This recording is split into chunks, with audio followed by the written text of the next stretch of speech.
Chapter 1305. Piak. Another slap landed on Yin Junfei's face. That was a slap without any profound energy at all. It was entirely her own strength, slapping Yin Junfei's face. Yin Junfei's cheeks were swollen from the slap. Yin Junfei cried out in pain as tears streamed down her face. I've said this before, don't insult my companion. Yiqing Luo's voice was exceptionally cold. That squinted eyes were filled with an eerie chill. Yin Junfei held her cheeks as she bit her lower lip. No matter how much resentment and hatred she had in her heart, she didn't dare to show it on her face. Qing Luo. Yin Xiao Yi, who was lying on the bed, suddenly called out Yiqing Luo's name. Yiqing Luo glanced over.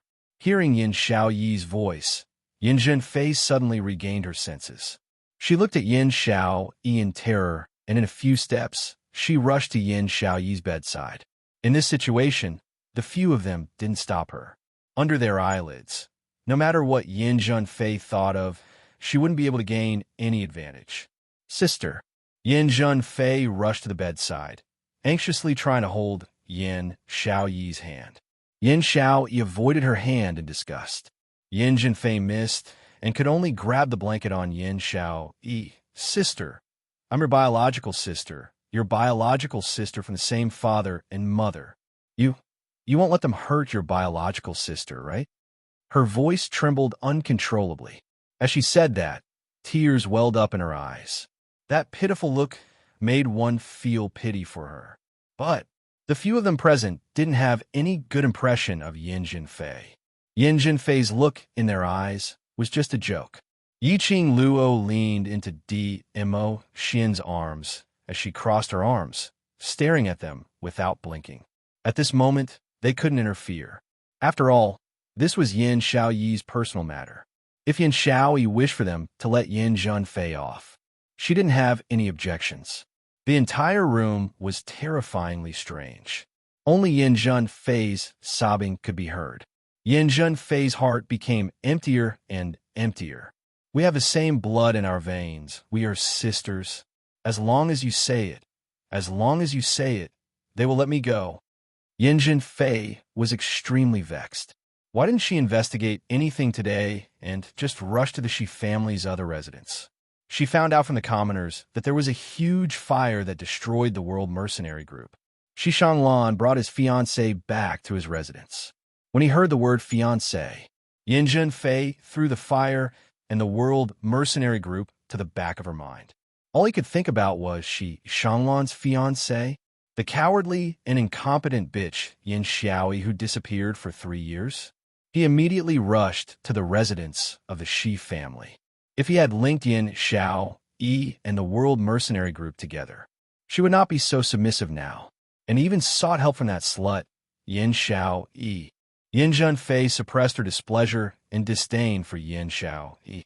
In a soft voice, she continued to plead, Sister, my good sister, when I return to the Yin family, I will let father and mother come and fetch you personally, okay? Yin Xiao Yi looked at Yin Junfei with a smile, which didn't look like a smile, as her lips curled into a sneer of ridicule. Sister? Eldest young Miss Yin, I'm afraid you've got the wrong person. Earlier, I heard everything clearly when I was in the room.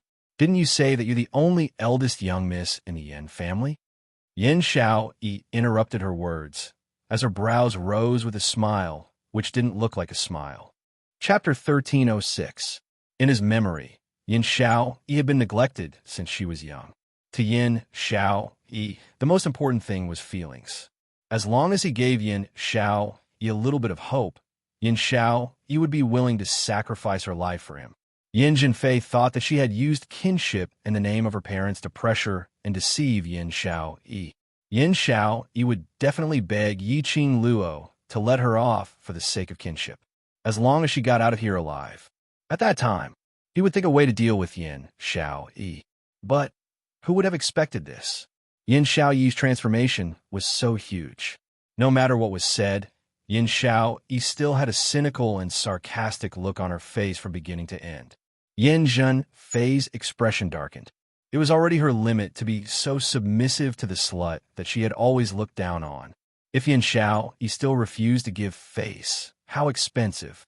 Shi Shanglan, who had been sitting paralyzed on the wooden chair, spoke in an extremely weak voice after a long silence. The wound on his shoulder had already split open. Just now, he had also suffered a palm from Yin Zhenfei. At this moment, he looked extremely weak. He called Yin Zhenfei's name softly.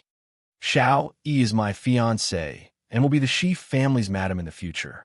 As the Yin family's eldest daughter, please watch your words and actions. Pausing for a moment, the corners of his mouth curled into a smile. For Xiao Yi's sake, I won't tell the Yin clan about what happened today. When Shi Shanglan said that he would keep it a secret, Yin Zhenfei's heart was finally at ease. No matter what, she couldn't be sent to the Ten Scenery sect. Seeing Yin Zhenfei shut her mouth, Shi Shanglan then turned his gaze towards Yi Qing Luo as he gave a weak smile. Missy, Zhenfei doesn't have any ill intentions. I think I just want to see my sister, whom I haven't seen for a long time. If it's possible, can you let her go? Yi Qing Luo did not reply. She looked at Yin Xiao Yi. This is your house. If you want her to leave, then let her leave. Why are you asking my Qing Luo for? Yin Xiao Yi frowned as she spoke in an unfriendly tone. Shi Shanglan smiled helplessly. He seemed to be used to Yin Xiao Yi's attitude towards him. He looked at Yin Xiao Yi gently. The tenderness in his eyes could not be concealed at all. Shi Shanglan's fiery gaze caused Yin Xiao Yi to frown. She subconsciously looked at Xiao Jin, who had not said a word since he entered the room. Xiao Jin's gaze fell on her. His face was gloomy, and a storm seemed to be brewing in his eyes. They had been partners for so long. Yin Xiao Yi could tell with one look that all the muscles in Xiao Jin's body were tensed up. That was a sign that he was angry. Every time Xiao Jin was enraged, his body would tense up. Is he angry? Was he angry because of her relationship with Shi Shanglan? In other words, was Xiao Jin jealous? This thought caused Yin Xiao Yi's heart to beat faster. However, this feeling of heartbeat did not last for long. Xiao Jin had already shifted his gaze away, turning around to leave the room. His steps were extremely heavy, and he was suppressing his extreme anger. Jin Zi. Yi Qing Luo turned her head to look at Xiao Jin, who had already walked far away, and took a look at Yin Xiao Yi, feeling somewhat speechless towards Xiao Jin. At this moment, shouldn't he express his concern for Yin Xiao Yi? At least in front of Shi Shanglan. He had to stabilize his position. Why did he just turn around and leave without saying a word? Even if he wanted to act cool, this wasn't the way to do it, all right? Xiao Jin, you really don't want a wife anymore? Yi Qing Luo's inner heart was about to collapse. Why did she have a déjà vu feeling that the emperor wasn't anxious, but the eunuch was anxious? The atmosphere froze. Yin Zhenfei saw that no one's attention was placed on her. Chapter 1307. Yi Qing Luo and the others saw with their own eyes. Yin Zhenfei thought that no one had discovered her as she slipped away silently. He didn't try to stop them. After all, this was Shi Shanglan's residence. Yi Qing Luo and the others were staying here temporarily because their old residence was burnt down. Of course, he wouldn't do something as stupid as killing Yin Zhenfei in Shi Shanglan's territory. Furthermore, Shi Shanglan had already spoken up for Yin Zhenfei. If they still didn't give up, wouldn't that be slapping Shi Shanglan's face? Xiao Yi, you've just drunk your medicine. Have a good rest first. We'll talk about other things tomorrow. Shi Shanglan smiled warmly at Yin Xiao Yi. Because of Xiao Jin's inexplicable departure, Yin Xiao Yi's heart was uneasy. Hearing Shi Shanglan's words, he only responded indifferently. The smile on Shi Shanglan's face dimmed. But soon, a warm smile appeared on his face. Her jade-like eyes were filled with tenderness. I'll help you lie down. Don't think too much. Even if the Yin family's patriarch and madam really come, I won't let them take you back. He endured the wounds on his body, walked over, and gently helped Yin Xiao Yi up. Yin Xiao Yi's brows creased even tighter as she stared at his shoulder, which was already soaked in blood, as she said coldly, "Take care of yourself first.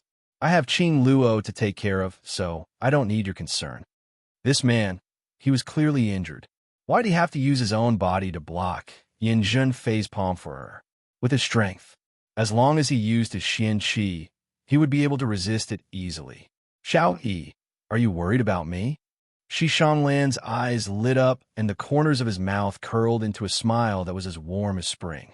He was overjoyed at this moment. Even Yiqing Luo was unable to see through any disguise. It was like joy that came from the bottom of his heart. Because of Yin Xiao Yi's concern for him, Shi Shanglan felt extremely flattered. Even his words seemed to be stammering due to his agitation. Don't worry about me. This small injury is nothing. Rest well. I'll be fine when I see you recover. Yin Xiao Yi's frown deepened. She was worried about Shi Shanglan. After all, Shi Shanglan was injured because of her. However, it was obvious that Shi Shanglan had misunderstood her. He wanted to explain, but he didn't know where to start. Yin Xiao Yi simply turned her face away, too lazy to bother with him anymore. However, this was enough to make Shi Shanglan extremely excited. He helped Yin Xiao Yi to sleep and tucked her into bed. Only then did he turn around to leave. His gaze fell on the few people behind him who were staring at them in a daze. A faint blush appeared on that gentle, jade-like face. It was as if he had just realized that they were still in the room. He apologized with some embarrassment. I'm sorry. I made a fool of myself in front of you. I don't think it's a joke. Yiqing Luo gave an elegant smile.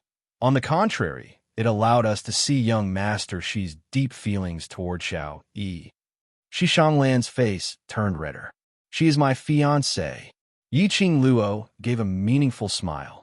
Following that, she pulled Diamo Xian along and prepared to leave. The medicinal effect is about to take effect. Let Xiao Yi rest quietly. We've been busy the whole day, and we're all tired. His gaze went past Shi Shanglan and looked at Yin Xiao Yi, whose back was facing them. The few of them exchanged some pleasantries and left Yin Xiao Yi's room together. After Shi Shanglan left the courtyard, Yiqing Luo's figure once again appeared outside Yin Xiao Yi's door. She didn't enter the room. She only raised her eyes and fixed her gaze on a certain spot in the dark night. In the dark night, her voice sounded a little chilly. How long are we going to hide there? The wind blew and it was quiet. Responding to Yiqing Luo. Chapter 1308. Yiqing Luo raised her brows as her lips curled up in ridicule. Not willing to come out? Do you feel ashamed to face Xiao Yi, or are you deeply aware that you are inferior to young Master Shi? In the dark, rustling sounds could be heard, appearing somewhat messy. After some time, a figure steadily landed in front of Yiqing Luo. His dark and gloomy face almost merged with the night. That's enough. You're already ugly enough. Don't keep a straight face. Yiqing Luo rolled her eyes. Look at young Master Shi. That fair complexion, those long legs, if we were to really compare, this point has already won you completely. With that pretty face of his, he wants to completely defeat me? Wait till I reveal. Xiao Jin's voice paused. That unprepossessing face had a complicated expression. His tone changed, and his voice deepened. What are you trying to say? Let's talk inside. Yiqing Luo finished her sentence and stepped into the room next door. Xiao Jin hesitated for a moment, but still followed. Candlelight flickered in the room. Diamo Xian sat by the side, sipping his tea. Yiqing Luo had just walked over when she was grabbed by one hand and forcefully pulled into his arms. Long used to Diamo Xian's sudden display of affection, Yiqing Luo couldn't be bothered to struggle. She just sat on Diamo Xian's lap and looked at Xiao Jin lazily. After being agitated by Shi Shanglan, you don't even want your wife anymore. What wife? Xiao Yi and I don't have that kind of relationship. Xiao Jin's brows were tightly knitted together. His face under the candlelight was livid. Yiqing Luo thought, what if she wasn't the one asking this question? Xiao Jin would probably use his fist to answer this question. Why are you still trying to be secretive in front of your brother? Yiqing Luo rolled her eyes at him. Do you know what is the reason why you lost to Shi Shanglan? Xiao Jin was silent. He seemed to be unable to answer. He seemed to be waiting for her answer. Yiqing Luo sighed helplessly and pointed at the man who was hugging her. Do you see that the Overlord who was worshipped as a deity in the Nirvana realm is now with me? Have I ever hidden such an honorable identity from you? Has he ever denied our relationship? Yiqing Luo knew that for matters of the heart, She could only rely on herself to resolve it clearly. But according to Xiao Jin's character, even if he was given another 100 years, this blockhead of his probably couldn't even wrap his head around it. What a woman wants the most isn't for you to silently pay for her, but for you to let her see your feelings for her. Yiqing Luo lowered her voice and said word by word, "A woman's heart is very easy to let her imagination run wild. If you are unable to let her feel your love for her, then she will fall into a lot of wild imagination. In the end, in those thoughts, she is sure that you have no feelings for her." Just like what happened in the room earlier. You were clearly jealous, but you pretended to be cool and left. Not only did your actions hurt Xiao Yi, it also caused her to misunderstand you. Just like earlier, you were hiding on the tree beside Xiao Yi, secretly protecting her. But Xiao Yi doesn't know about any of this. Instead, she might think that she's being monitored. Your sacrifice is meaningless. Since he liked her, he should say it openly. After conveying his intentions, even if he was rejected, he wouldn't regret it in the future. What have you sacrificed for love? Just say it openly. At the very least, she knew what you had done for love. What's silently sacrificing for your lover? Seeing her happiness, it was all bullshit. From Yiqing Luo's point of view, this was simply his cowardice. Anyway, if she were to watch DMO Xin silently from afar, silently sacrificing for him, she absolutely couldn't do it. Say that she was selfish or only loved herself. To her, if there was no reciprocation of feelings, even if she really fell in love, she wouldn't hesitate to pull away. She still had a lot of things to do. Love wouldn't be her everything. One day, time would slowly wear away this relationship. Chapter 1309. Xiao Jin's eyes widened as he stared blankly at Yiqing Luo, as though he had not expected Yiqing Luo to say such words. "Jinzi, I'm only saying this to you because we're friends." Yiqing Luo's gaze was solemn, and her tone was solemn. If you really like Xiao Yi, at least, convey this feeling to her. Even if she doesn't agree to it, she will absolutely not cut off all ties with you because of this. Xiao Jin's hand, which was hanging by his side, clenched into a fist. The candle flame swayed as it reflected the complicated emotions on his face. "You don't know anything at all. Xiao Yi and I are not you and the Overlord. We are not you." Yiqing Luo's words were like needles stabbing into Xiao Jin's heart. Xiao Jin was clear that what Yiqing Luo said made sense. But that gloomy feeling in his heart made him extremely uncomfortable. He also wanted to tell Yin Xiao Yi about his feelings. He wasn't willing to see Yin Xiao Yi being snatched away by other men. But Yin Xiao Yi didn't like him. He had used a strong attitude to treat her time and time again, and he had forcefully pushed her time and time again. Yin Xiao Yi didn't kill him was already on account of their many years of brotherhood. If he told this feeling to Yin Xiao Yi would definitely avoid him. "Yes, you're not me and Xian." Yiqing Luo's voice turned cold. "Because we are braver than you. Xian likes me, and he told me directly. Even if I don't like him, I believe that Xian will use his own methods to make me sink in. I like Xian, so I'm willing to be with him. Even if he really doesn't like me, I will also use my own methods to make him submit to my charm." Yiqing Luo's lips curled as her palm touched DMO Xian's cheek. She should be glad that it was because of his and her bravery. They didn't have so many twists and turns. To be able to love each other was hard to come by. So this kind of relationship, they treasured it very much. Xiao Jin turned silent. The room was silent, so quiet that one could only hear the three of them breathing. After a long time, Yiqing Luo then sighed faintly, as her tone contained some helplessness. "Jinzi, you being like this. As a man, I feel very embarrassed. If that's the case, I feel that Shanglan, who is always willing to express his feelings for Xiao Yi, might be more suitable for Xiao Yi." Xiao Jin's gaze darkened. The light from the fire made his eyes red. Xiao Jin was enraged. He tensed his muscles and stood up. He walked towards the door without looking back. "Jinzi." Yiqing Luo also stood up immediately as her charming eyes gazed at his back view without blinking. "The way you are now to Xiao Yi is actually a kind of harm. The man who was walking to the door stopped in his tracks. His stiff body was still tense. Inexplicably angry, inexplicably gentle, inexplicably turning around and leaving.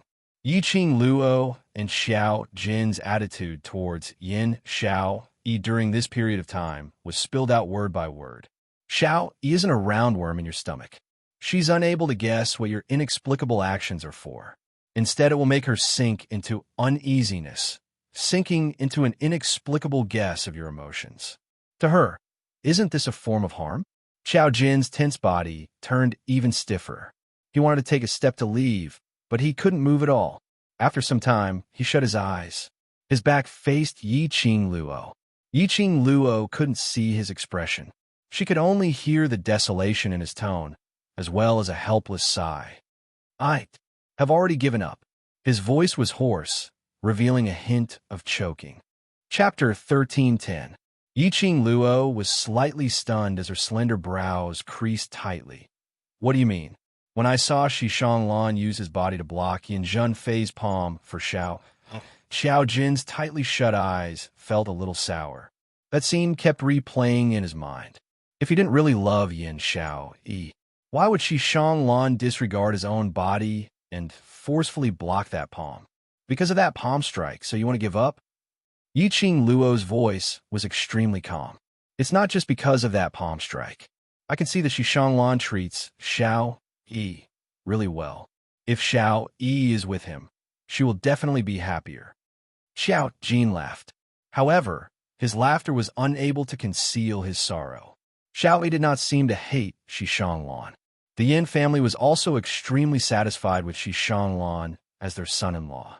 If he forcefully interfered in Xiao Yi's life, it was completely destroying Xiao Yi's current happiness. He couldn't be that selfish. Yiqing Luo looked at his back as her voice grew calmer. Then give up. Xiao Jin's attitude was very clear. Even if she continued to persuade him, it would be useless.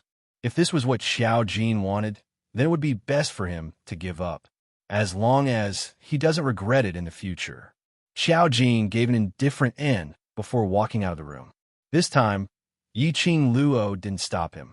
The room fell into silence once again. Behind her, a pair of strong arms circled around her waist.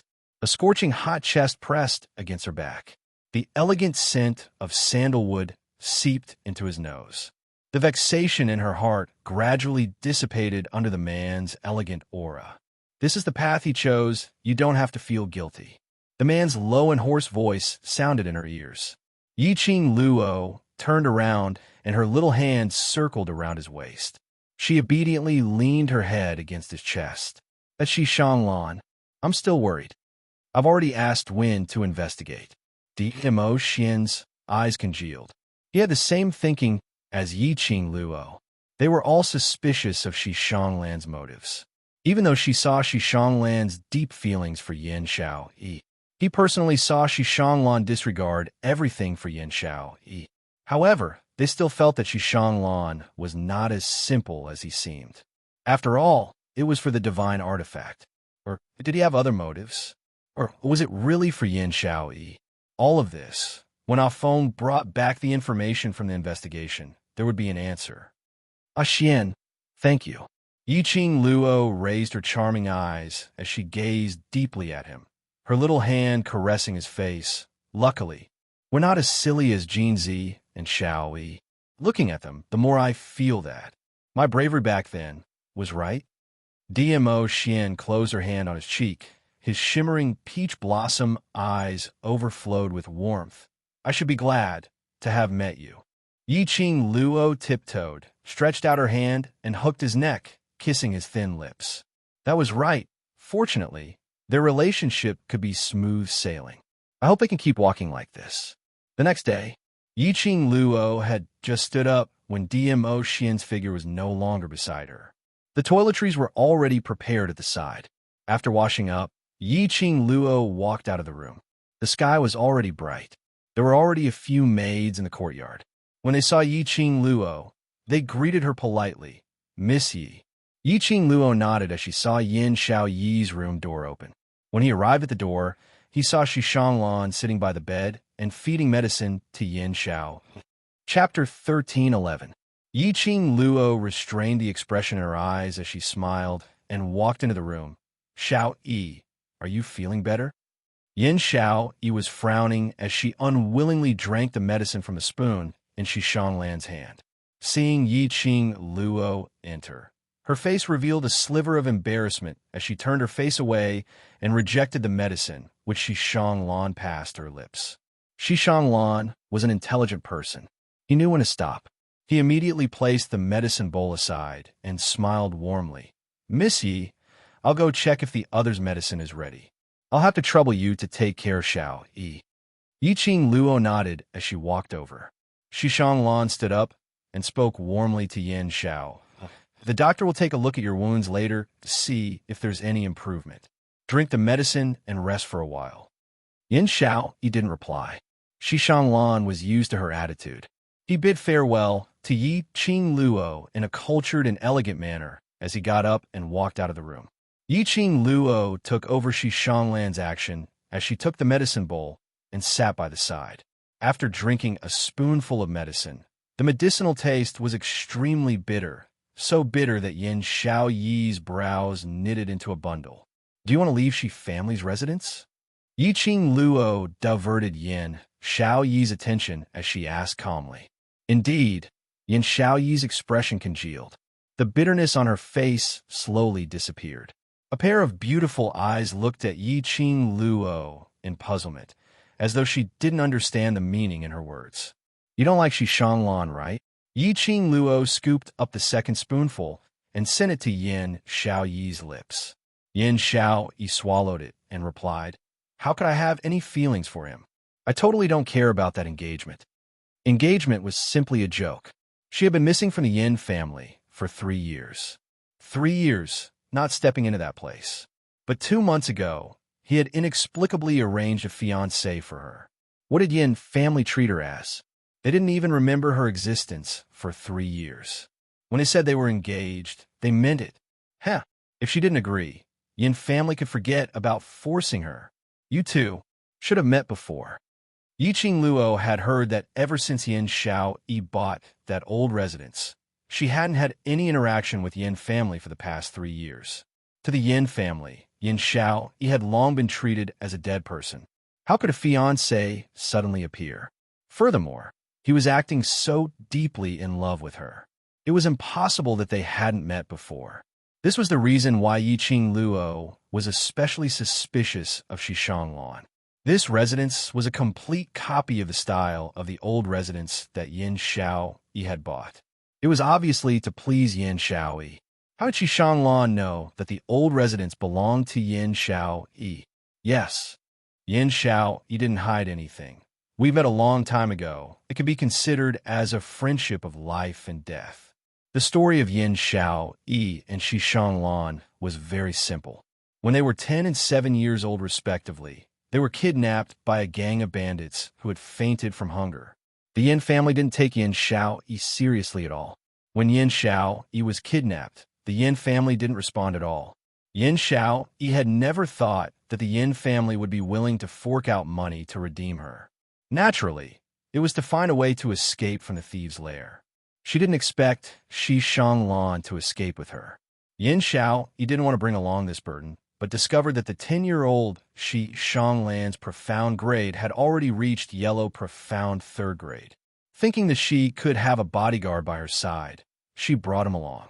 Therefore, the 2 little children tried their best. The process was extremely arduous and painful. The 2 of them almost died under those bandits. Chapter 13:12. After that, there was no contact. This story was indeed melodramatic, which meant Lan really liked Yin Xiao Yi, just because the 2 of them had experienced life and death together when they were young. After that, I only saw him once, and that was 2 months ago. Yin Xiao Yi said as she finished the medicine. After escaping, she and Lan had no contact. Yin family didn't care about Yin Xiao Yi, but Lan was different. Lan was the eldest young master of Shi family and the future master of Shi family. Shi family sent out numerous top exponents to rescue him. In the process of escaping, Shi family rushed over and brought Shi Shanglan away. As for her, because she had done the dangerous thing of bringing Shi Shanglan away from the thieves' lair, she was almost dismembered. Shi Shanglan begged his father to spare her life and send her back to Yin family. But when she was sent back to Yin family, he didn't forget to reprimand Yin Xiao Yi in front of Yin family's patriarch. During that period of time, Yin Xiao Yi's life wasn't easy. There were several times when she almost died under the Yin family's beatings. Hence, toward Shi family, Yin Xiao Yi didn't have any good impression. Later on, she had enough ability to protect herself. She earned enough money to purchase the old residence in 3 Springs City West Street. From then on, she stayed in the old residence. And 2 months ago, Shi Shanglan went to the old residence to look for her and explained that they had already set the engagement. Yin Xiao Yi directly threw Shi Shanglan out. After that, it was this meeting. Yiqing Luo's expression sunk slightly when she heard that, which means, "Till today, you've only met twice?" Yin Xiaoyi nodded. "Twice. Once 10 years old, once 20 years old." With a gap of 10 years, the two families had set the engagement and even made his own residence look the same as Yin Xiaoyi's old residence, which meant Shi Shanglan had actually been silently observing Yin Xiaoyi. Cough. Why did Yiqing Luo feel that this had the feeling of an idiot? But after hearing this story, Yiqing Luo also started to suspect if her guess towards Shi Shanglan was too malicious. After all, the goals that Shi and Long Yinzhan had guessed became a joke after combining with this story. Because Shi and Yin Xiao Yi had only known each other for less than half a year. The World Mercenary Group had been established for about 3 months. If Shi Shanglan was here for the divine weapon or for some other purpose, the time did not match with the style of this residence's decoration. Qing Luo. Yin Xiao Yi leaned towards the head of the bed and suddenly called out softly. Yiqing Luo raised her eyes and looked at her in puzzlement. Yin Xiaoyi's gaze was unfocused as she stared ahead. The expression on her face faintly revealed a trace of desolation. You tell me, what is the feeling of truly liking someone? Yiqing Luo was stunned as she reacted. You want to ask about Jinzi, right? Yin Xiaoyi's gaze suddenly trembled as it fixed onto Yiqing Luo. If it's Jinzi or Shi Shanglan, who will you choose? Yiqing Luo asked with a smile. Yin Xiao Yi choked on the question. What kind of choice is this? It's not like the two of them don't both like me. When she said the last few words, her voice lowered by quite a bit. If one didn't listen carefully, it was almost inaudible. It wasn't like both didn't like her. She was referring to Qiao Jin. These two people, they obviously liked each other, but they weren't willing to make it clear. This resulted in both of them doubting each other and not liking each other.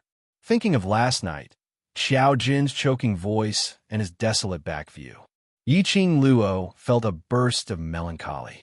Chapter 13:13. It wasn't that Yiqing Luo didn't want to give them a hand, but recalling what Dmo Xian said to her before she fell asleep last night. Finally, she suppressed this urge. Dmo Xian said that Xiao Jin must have his own difficulties for making such a choice. Xiao Jin wasn't a timid person. Since he had chosen to give up on Yin Xiao Yi, then she would respect his choice. After all, that was their own lives. No matter how good Yiqing Luo's relationship with them was, she couldn't interfere with the lives they had chosen. How are the rest of the brothers? Did ghost doctors say when we can get down from the bed? Yin Xiao Yi saw the atmosphere in the room stiffening, and she didn't want to continue with the topic, which made her heart ache, disturbing her mood, so she changed the topic. Yiqing Luo replied, "You're the one who suffered the most serious injury among the brothers, so you should be relieved?" Yin Xiaoyi couldn't help but laughed and gave a dry cough.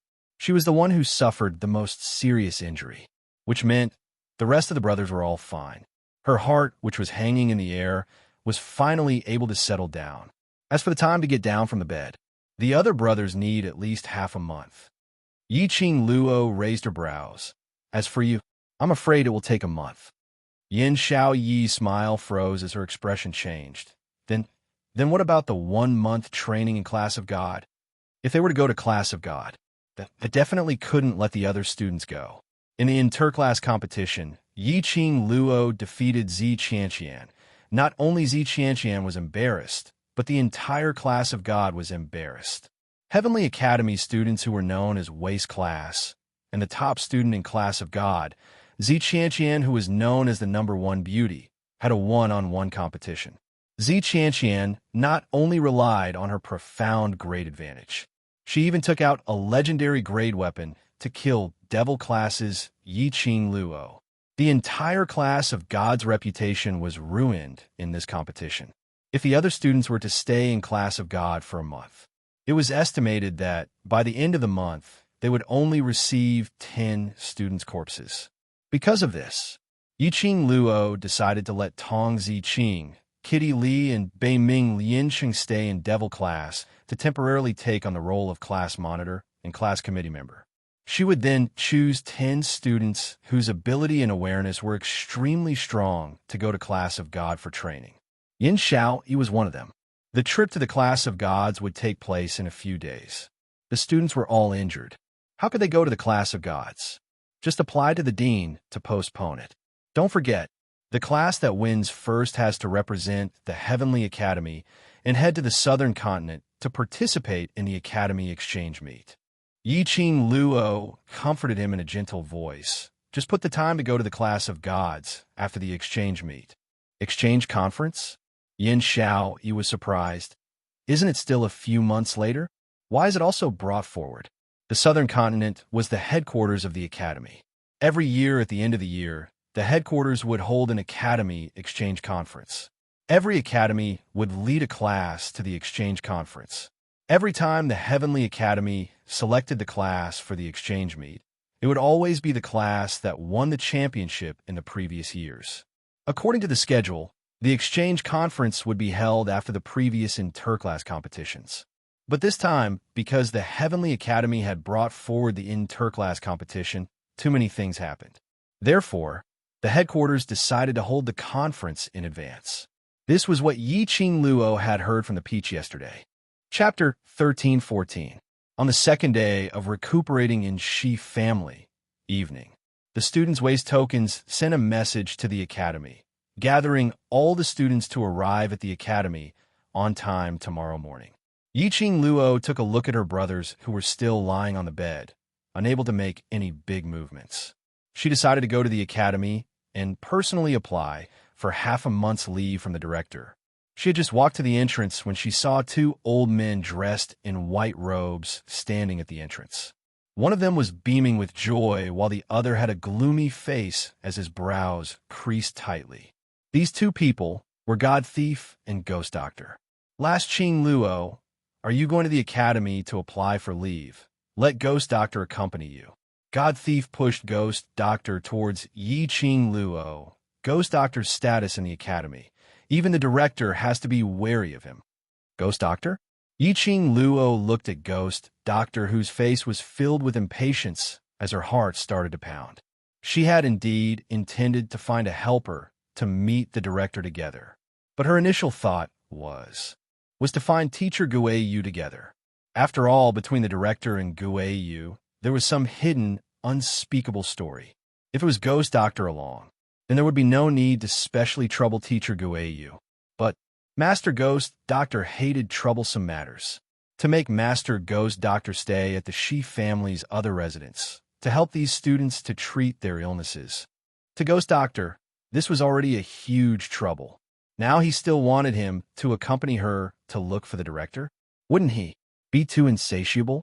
Master Ghost Doctor has been helping me to take care of these injured brothers these few days, and has already delayed the medicinal pills for several days, so I'm not numb. Still not leaving?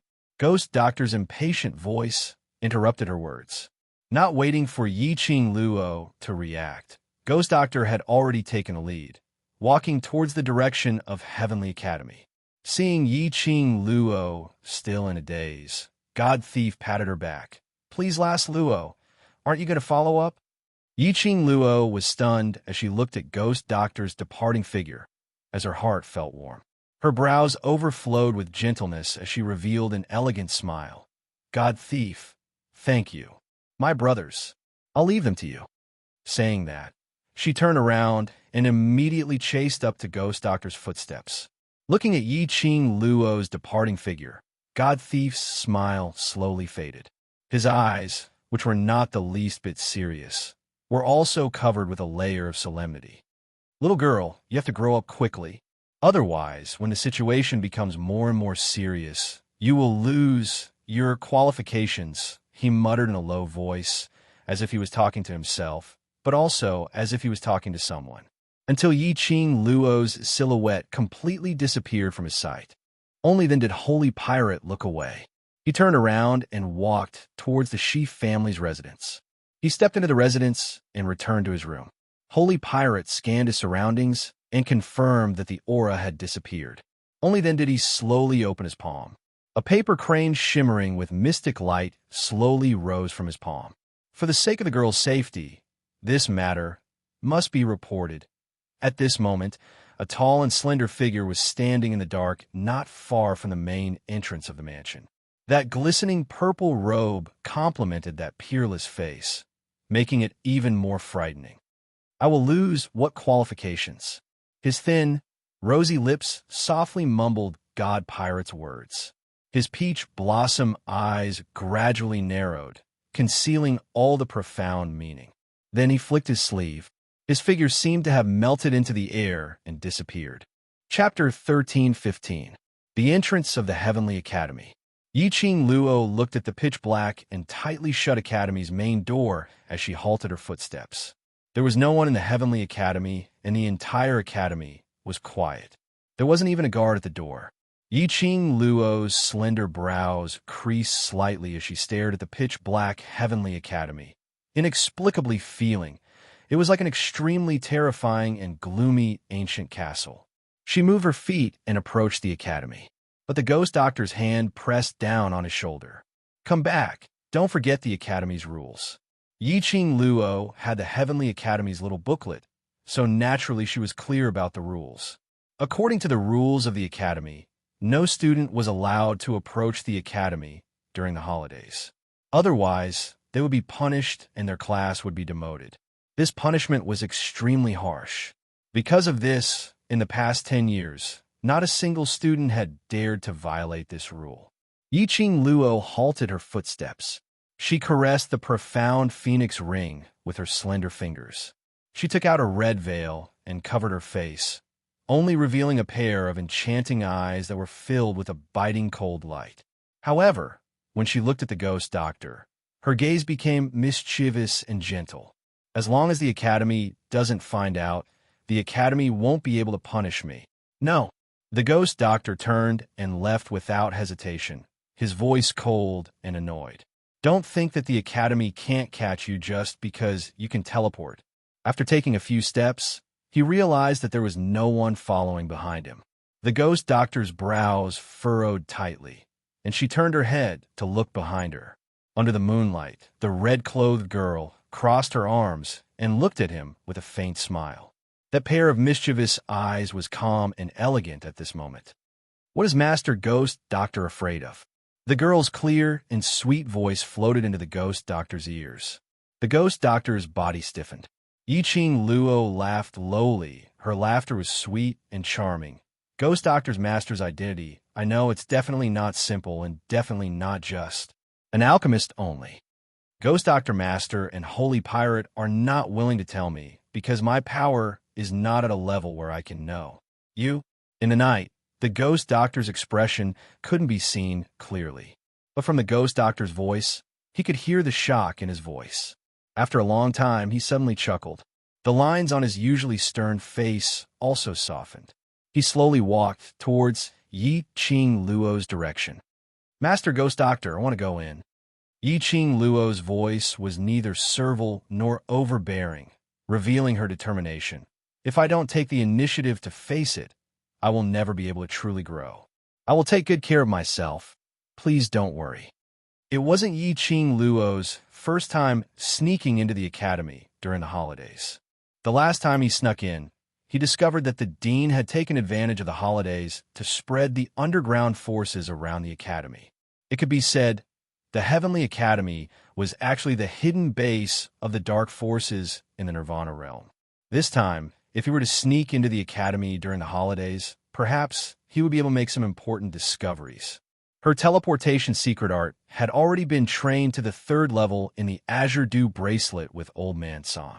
If something really happened and he used the teleportation secret technique to escape, it was also a piece of cake. The ghost doctor met her unwavering gaze and muttered to himself for a moment. His expression had already reverted to his usual impatience. All right, I'll accompany you in." A bright smile blossomed on the young girl's face. She spread open her arms and wrapped them around the ghost doctor, hugging him and flattering him with incomparable joy. "Long live Master Ghost Doctor. I love Master Ghost Doctor the most." This lass. Her face changed really quickly. The ghost doctor sighed helplessly. Chapter 13:16. The cold moonlight shone on the ground. Yiqing Luo's agile figure shuttled through the academy.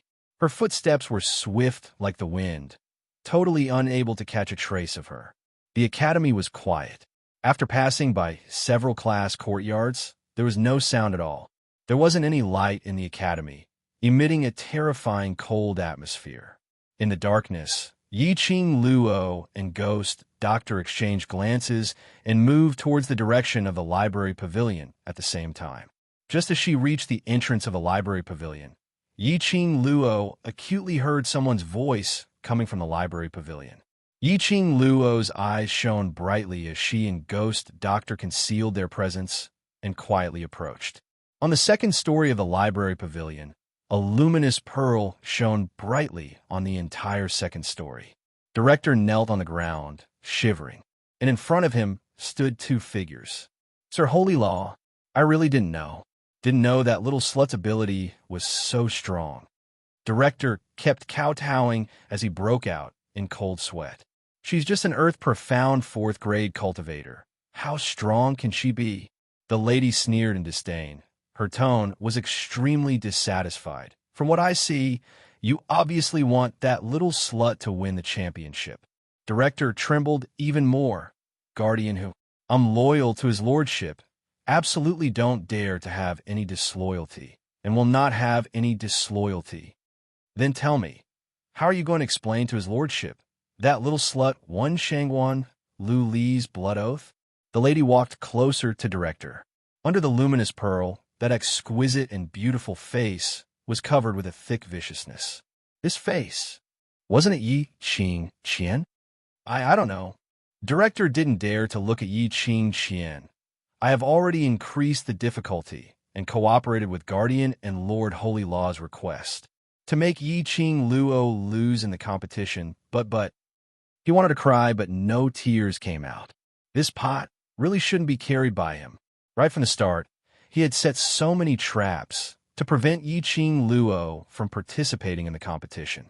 And in the competition, every round of the competition, he had cooperated with this Guardian whose request, finally losing the competition. That was also because Shangwan Lu Li was useless. That was also the fault of that Lord Holy Law who impersonated Lu Shuiyu.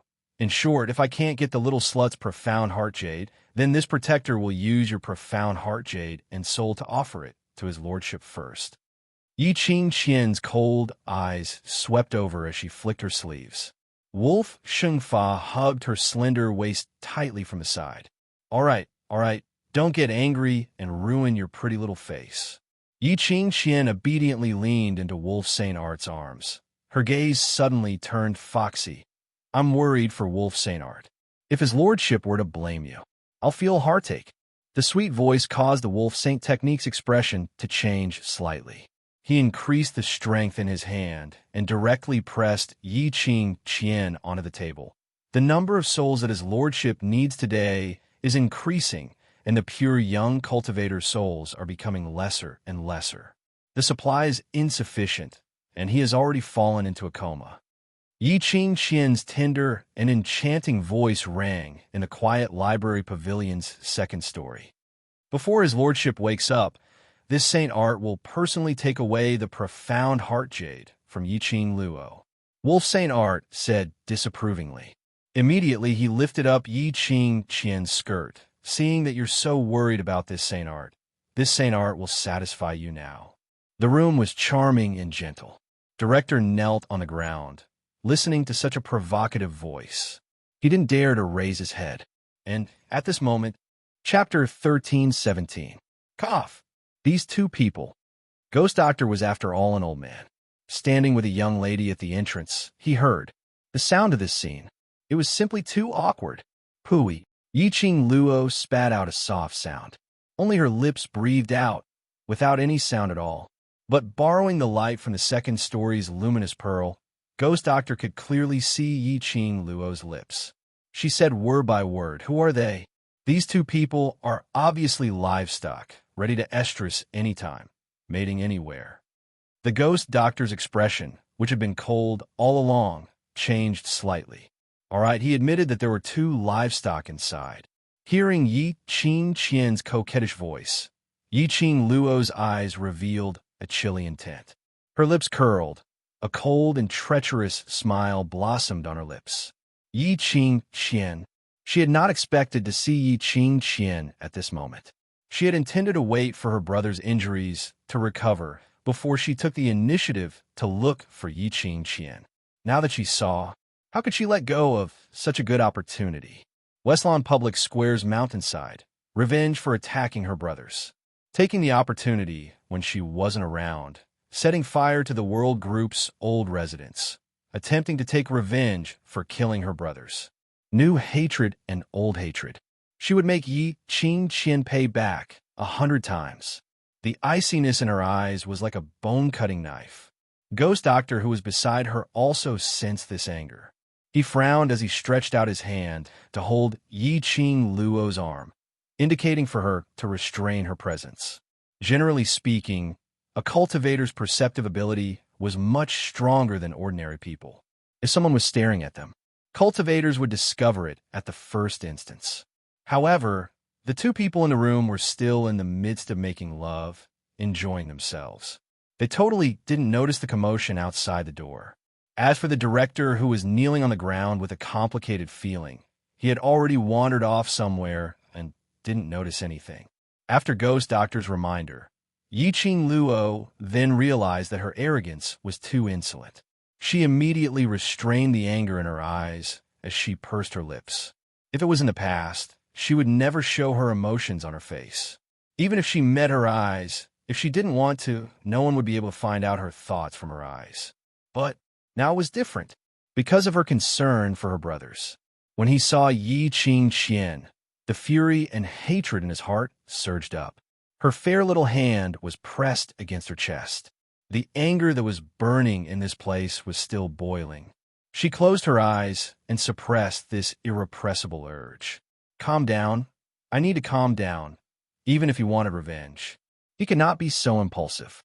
At this moment, Wolf Saint Technique and Yi-Ching Qian had already ended their battle.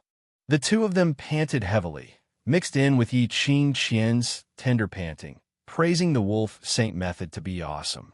You're still here. Wolf Shengfa seemed to have just realized that the dean was still kneeling at the side. His face darkened. Do you want me to dig your eyes out? The dean trembled in fear. I didn't see anything. I've been waiting for Lord Saint Technique to give me the next task.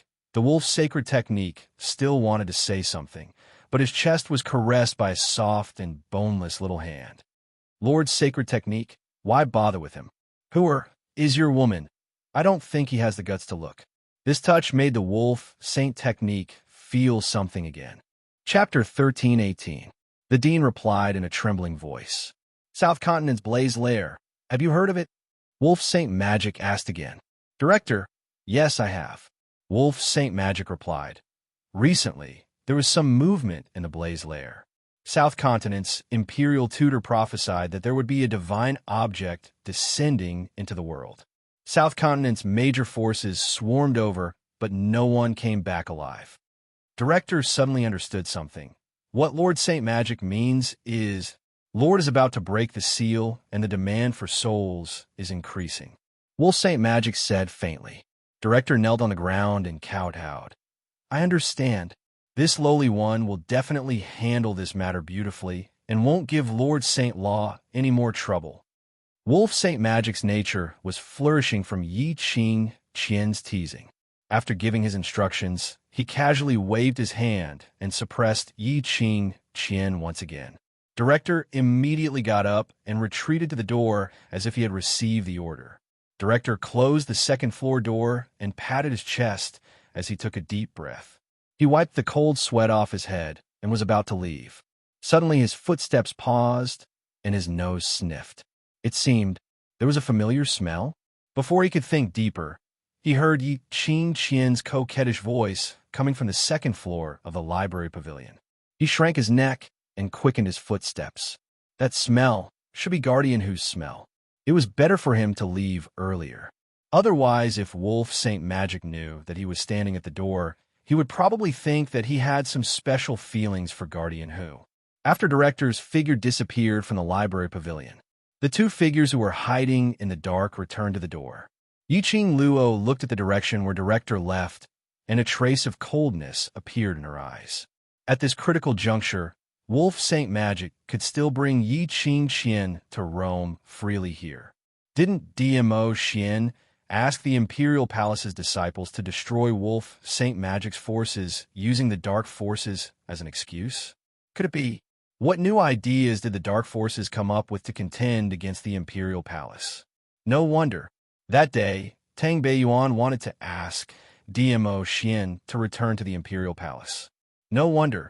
She didn't see DMO Qian around when she woke up this morning. Did he rush back to settle this matter? Southern Continent's exchange meet. Blaze Lair. They wanted to use the exchange to lure the students of the various academies to the Flame Nest, after which the souls of all the students would be sacrificed to the King of Darkness. To the outside world, they could declare those students had died in the Fire Nest. That was a good idea. Girl, it's time to go back. The ghost doctor's expression was extremely gloomy. He had probably overheard the conversation between the Wolf Saint Magic and the Dean. Both of them had guessed the purpose of the Holy Wolf technique. The ghost doctor probably wanted to discuss this matter with God Pirate. Yiqing Luo nodded her head. Hearing this news, Yiqing Luo naturally didn't think of applying for leave from the director. However, she would not leave so easily. At the very least, he had to let Yi Qing Jian taste the bitterness. Death? It wasn't scary. What was terrifying was that Yi Qing Qian would rather die than live.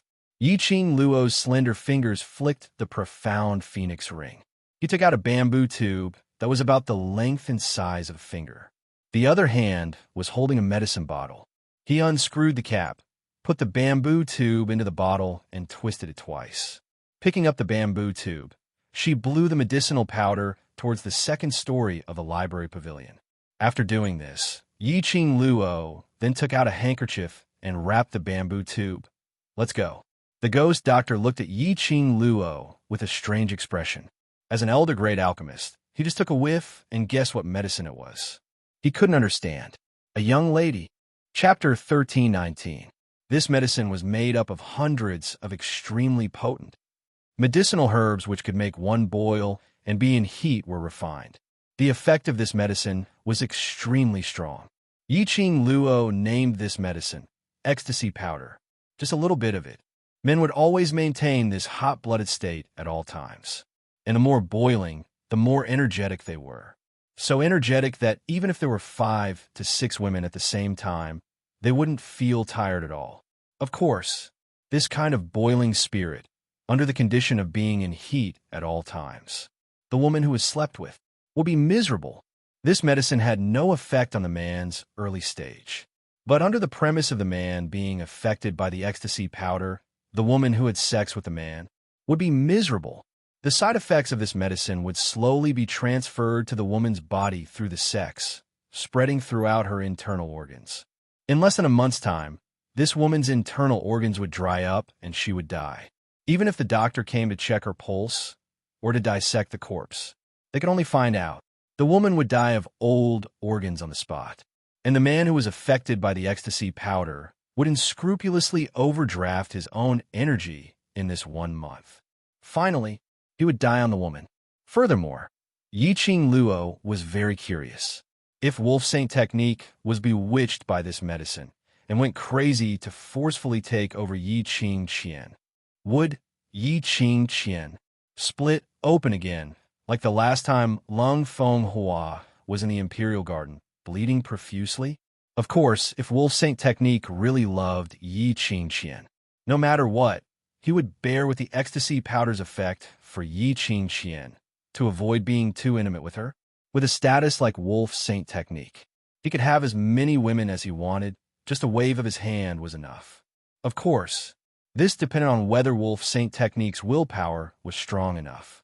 This depended on whether Yi Qing Qian was willing to let Wolf Saint Technique find other women to settle.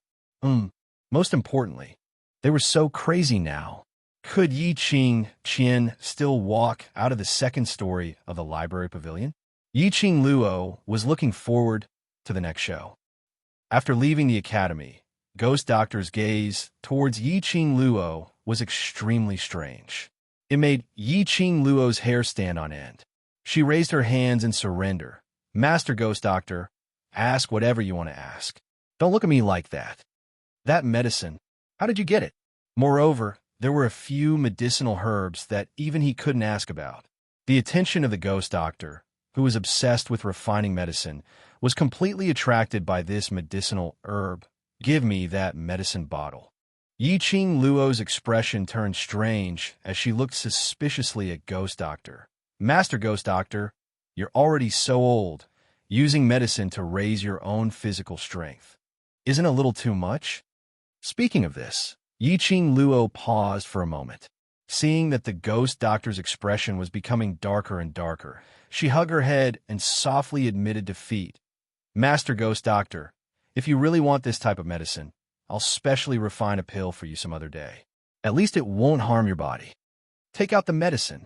The Ghost Doctor couldn't take it anymore. His white brows trembled. Yi Qing Luo pouted as she retrieved the bottle of ecstasy powder from the profound phoenix ring. The Ghost Doctor snatched it away and stuffed it into his sleeves. Yi Qing Luo's lips twitched. Do you need to be so robber? In the past, she was the one who snatched other people's things without saying a word.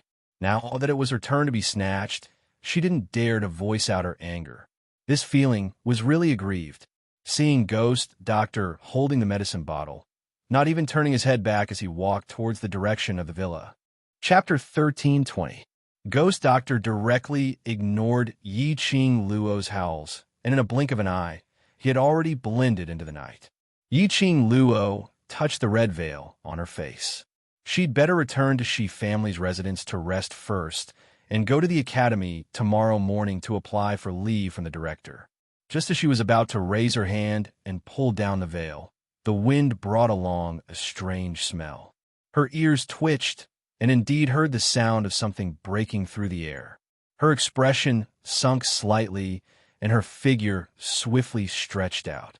An enchanting red dress in the night drew an alluring arc. That red remnant shadow seemed to have added a beautiful shadow to the night. Bam! A loud sound was heard. The place where Yi Qing Luo was standing earlier instantly collapsed into a deep pit. The surrounding dust flew up, and in that deep pit, a sharp arrow could be faintly seen. Arrow? Someone wanted to kill her? Yi Qing Luo stared at that arrow which was stuck into the ground. Its tail was still shaking as she squinted her eyes. Before she could ponder deeply, someone had already submitted the answer, only to hear an extremely familiar voice coming from the darkness. That tone was filled with thick hatred and anger. I just heard that little slut Yi Qing Luo's voice over there. Go and search. Go and search. When he mentioned Yi Qing Luo's name, Yi Qing Luo could hear the sound of teeth grinding in these three words. There was a feeling of wanting to tear her into pieces and skin her alive. Yi Qing Luo's brows rose as she stopped her footwork. She directly crossed her arms and stood on the original spot. With a smile, which didn't look like a smile, she looked towards the direction where the voice was getting nearer.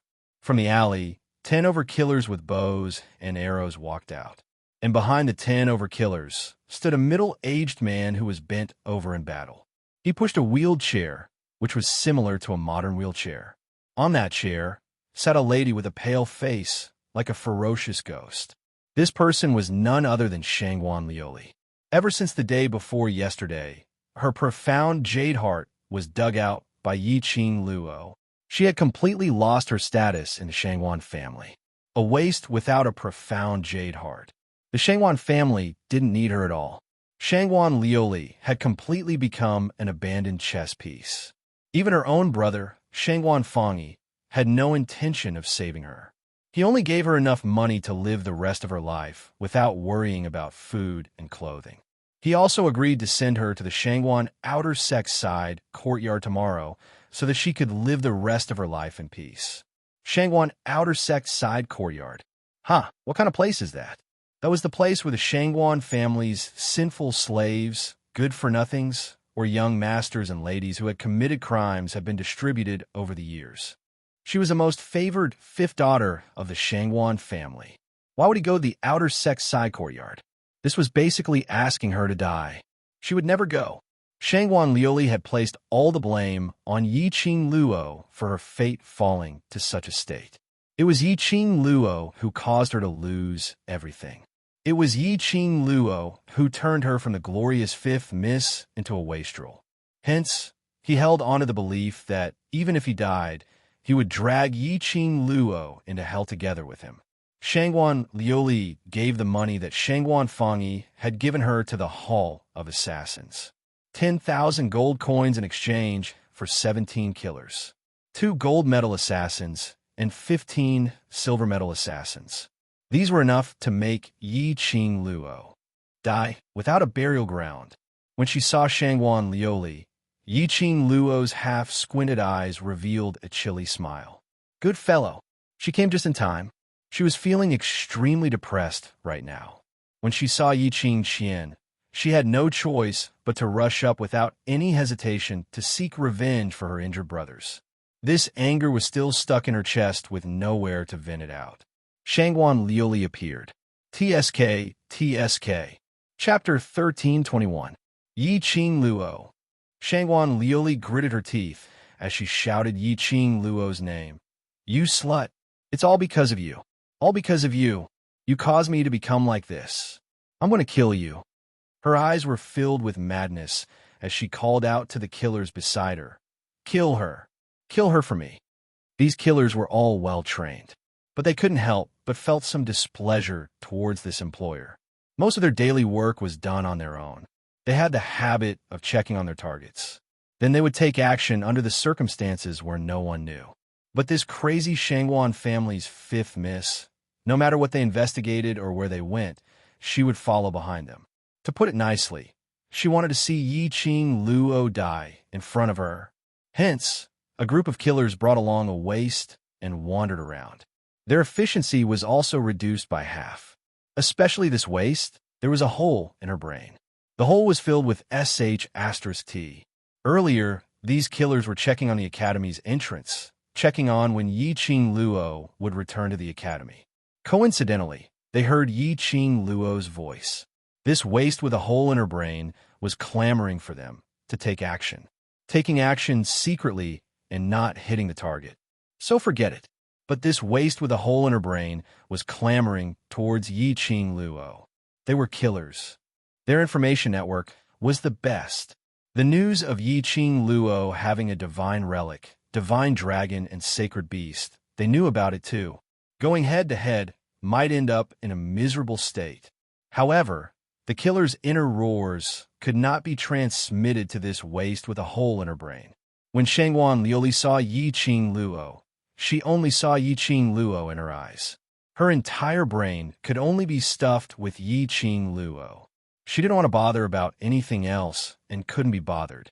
At most, she would self-explode and perish together with Yi Qing Luo, such a stubborn employer who sent herself to death without any hesitation. These killers had no way to defy her.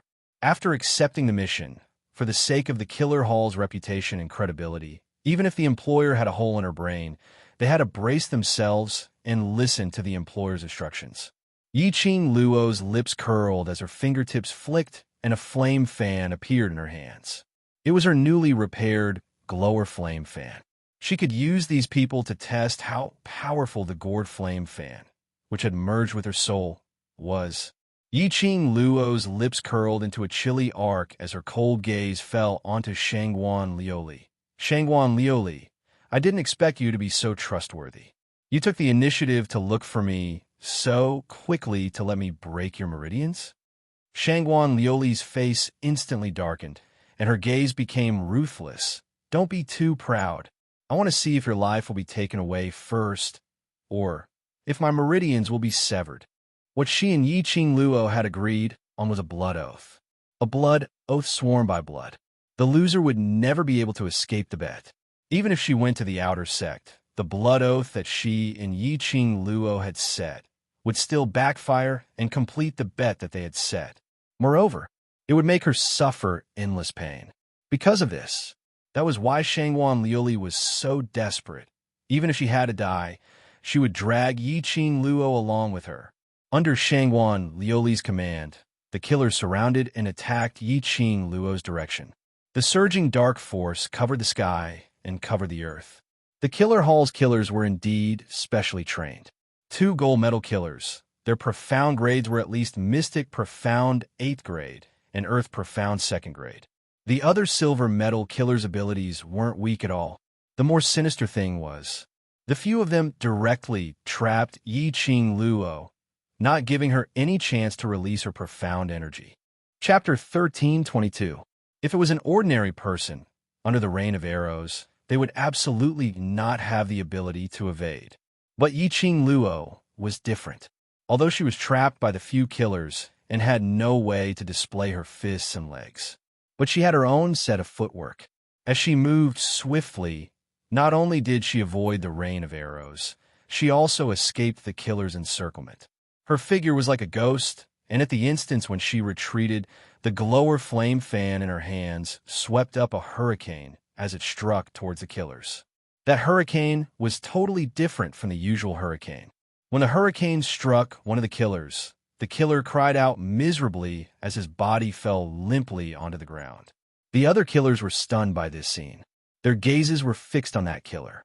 A sense of fear was born in their hearts towards the hurricane that Yiqing Luo casually set off. A sound as though something was being torn apart was heard. Everyone's gazes turned towards the direction of the sound. Then they saw that originally limp corpse was like a fountain as thin lines of blood gushed out from its body. Even those killers who were used to killing scenes and whose hands were stained with blood were stunned by this strange scene. Just as the assassins looked at the corpse that was covered in blood and was still gushing out like a fountain, a shrill scream rang out. Not knowing when, Yiqing Luo had broken through those killers' array and circled to Shangguan Liuli's back. The feather fan flipped around her fingertips. A dagger slid out from the handle of the fan as it stuck to housekeeper Shangguan's neck. Soundlessly, it took away housekeeper Shangguan's life. And at the next instance, Yiqing Luo's dagger, which was stained with blood, was already on Shangguan Liuli's neck. She didn't use much strength, just stuck to her neck. They could see the open wound on her neck and the blood oozing out, as it blended with the blood on the dagger. Shangguan Liuli's entire body turned stiff as she didn't dare to move at all. Unbelievable. Yiqing Luo was actually able to get close to her silently and kill housekeeper Shangguan under the situation where the gold medal killers were obstructing her. Gold medal killers. 2 gold medal killers. It was because of these 2 gold medal killers that Shangguan Liuli could be so unbridled. But these 2 experienced killers were the top 50 gold medal killers in the Killer Hall. He couldn't even touch the hem of Yiqing Luo's clothes. Yiqing Luo, although she kept saying that she was going to die sooner or later after living in such a state, Gu Shijio had no choice but to accept her fate. She was no longer afraid of death. But at the brink of death, Shangguan Liuli's heart still surged with a sense of fear. The coldness on his neck brought with it the feeling of sticky blood. The thick smell of blood filled her nose. Shangguan Liuli felt like vomiting. Don't be afraid. I'm just here to complete our bet. I won't kill you. Yiqing Luo's smiling voice was close to his ear. That laughter was sweet and pleasant. However, in Shangguan Liuli's ears, it was a voice from hell. Bet? Isn't that? He wanted to break her tendons and veins. Shangwan Liuli's face suddenly turned pale. Before he could open his mouth to beg for mercy, he felt a sharp pain in his arm. At some point, the dagger that was pressed against her neck had moved to her arm. It was just a gentle stroke. Fresh blood gushed out. Shangwan Liuli clearly felt that something in her arm seemed to have broken. A burst of tearing pain made her cry out miserably. Those killers speedily closed in on Yiqing Luo as they surrounded her. She heard that chilly voice as it rang indifferently. My target is only Shangwan Liuli alone. I didn't make a move because I don't want to go against the killer hall. If you insist on doing this mission, then don't blame the world group for not showing any mercy. Chapter 1323. The Hall of Assassins had a resounding reputation in the Nirvana realm. There were branches of the Hall of Assassins in all 4 continents. If it was possible, Yiqing Luo didn't want to have any conflict with the Killer Hall. To be precise, none of the mercenary groups wanted to have a conflict with the Hall of Assassins.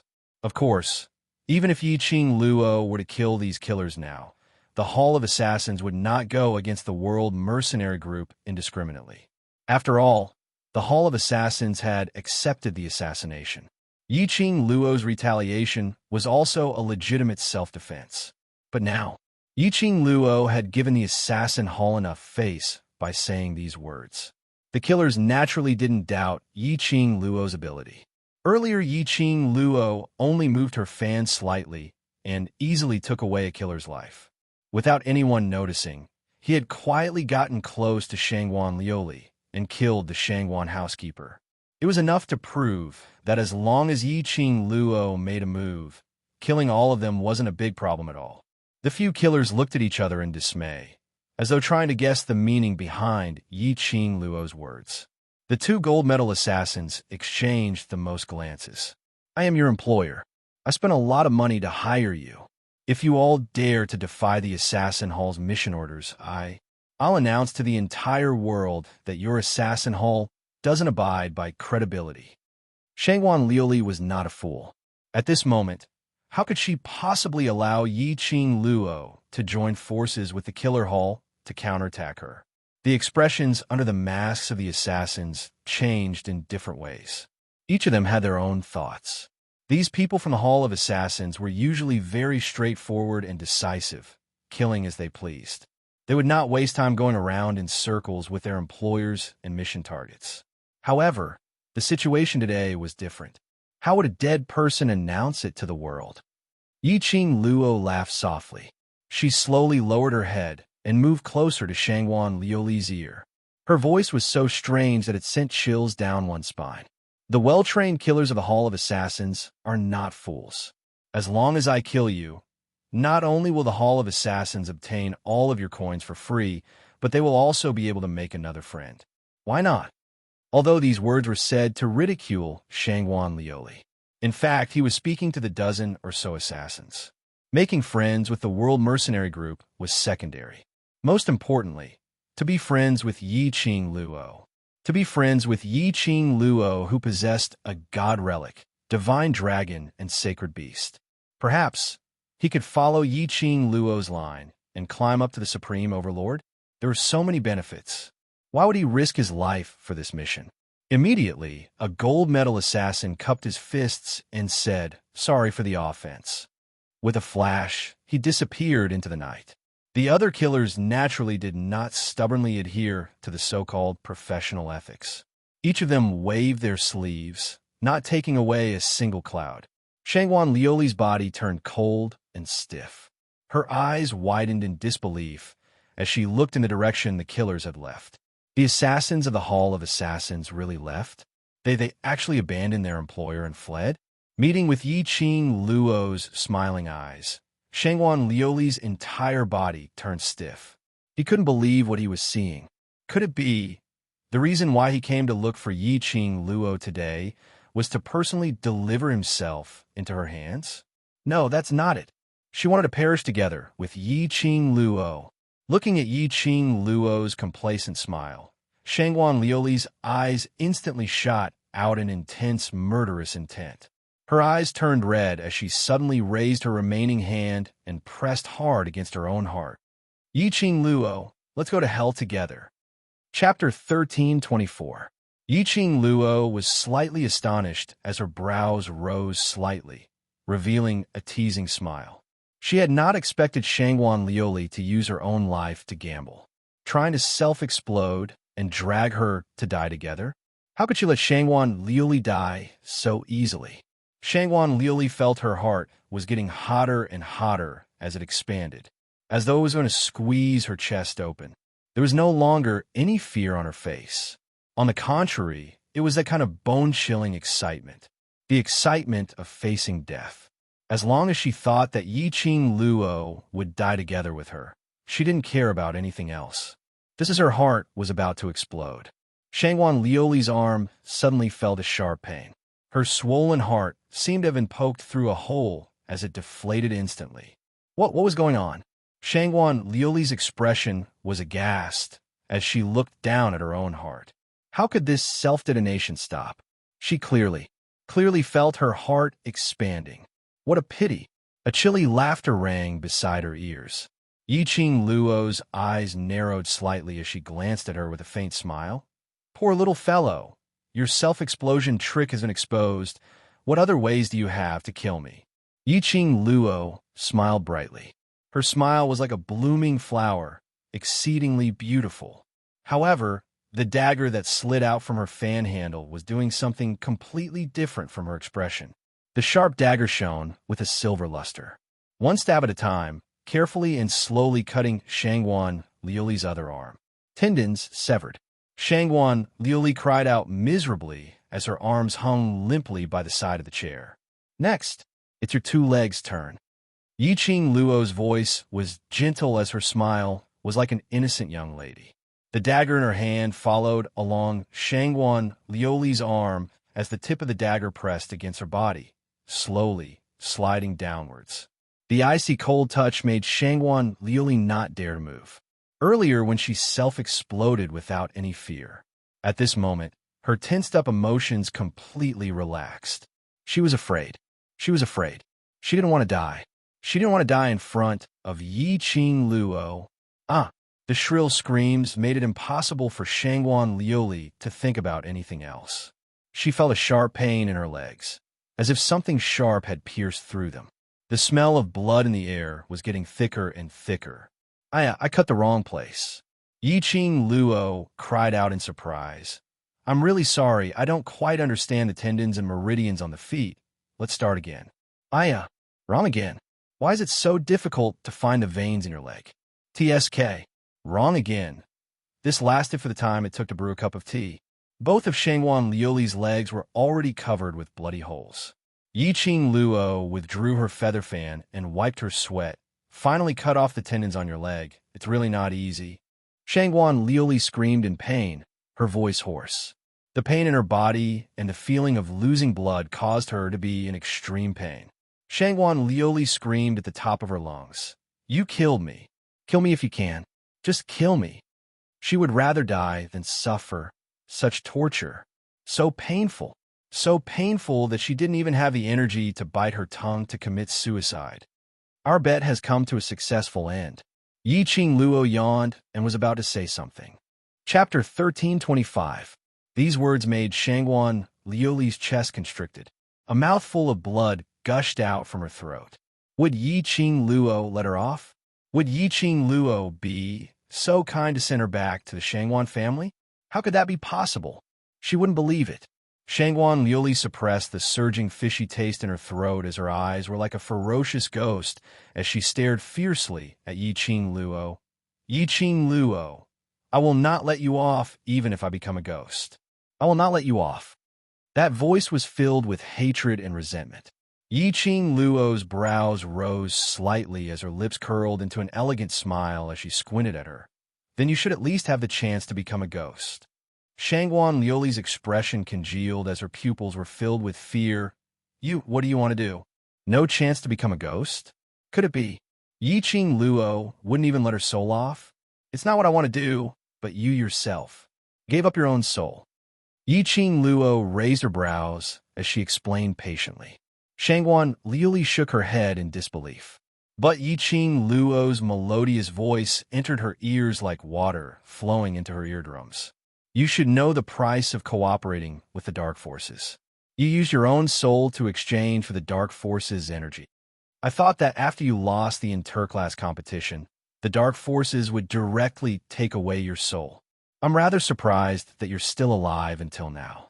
As she said that, Yiqing Luo bent down as she held the glower flame fan and lifted Shangguan Liuli's lower jaw. Tell me, why didn't the dark forces make a move on you? Shangguan Liuli's face turned pale in an instant. Her body also began to tremble. She knew. Of course she knew. The condition of cooperating with the dark forces was to use her own soul to exchange. But, other than that, the dark forces needed something more important than the soul. The dark forces chose her because of that thing. To be able to live till now, it was probably because of that thing. Shangguan Liuli raised her eyes as she stared at Yiqing Luo with a pair of bloodshot eyes which were filled with hatred. Suddenly, she grinned as she gave out a maniacal laugh. Beg me. Beg me. If I'm happy, I might tell you. Ha! Yiqing Luo sneered. I'm afraid I'll have to disappoint you. Even if you beg me, I might not be happy and let you off. Her words had just ended when Yiqing Luo casually waved her hand. A hurricane rushed towards Shangguan Liuli. Shangguan Liuli's body was instantly swept up by the hurricane. Drops of blood flowed down his body and dripped onto the ground. Ah! A painful and shrill scream came from Shangguan Liuli. The hurricane that was stirred up was like a sharp blade. When it swept across Shangguan Liuli's body, it felt as if thousands of sharp blades were cutting into her body. His skin had already been slashed with countless scarlet wounds. Shiju! Yiqing Luo called out softly. A huge leopard beast appeared out of thin air. Under the night sky, his shiny black fur seemed to blend in with the night sky. His eyes were as deep as night pearls, like bright lanterns, especially eye-catching. Roar! Shiju growled in a low voice. Shangguan Liuli was overwhelmed with shock. Yiqing Luo? Yiqing Luo, what are you trying to do? Yiqing Luo wanted to let the war pet eat her up? This thought made Shangguan Liuli tremble in fear. She would rather Yiqing Luo give her a stab to cut off all her pain. Chapter 1326. Hold her in your mouth. Yiqing Luo calmly gave the order. Shiju's figure was like the wind, and in the blink of an eye, it had caught Shangguan Liuli, who was swept up in the air by the hurricane, and held her in its mouth. Its sharp teeth shone with a piercingly cold light under the moonlight. Shangguan Liuli screamed. The rich smell of blood stimulated Shiju to swallow its saliva continuously. He licked Shangguan Liuli with his tongue. Shangguan Liuli's screams grew more and more shrill. Yiqing Luo, you can't do this. It can't eat me. If it eats me, it will violate the rules of battle pets. Perhaps she was frightened by Shiju's tongue. Shangguan Liuli didn't know where she got the strength from, but she kept struggling. The wounds on his body also split open due to the struggle.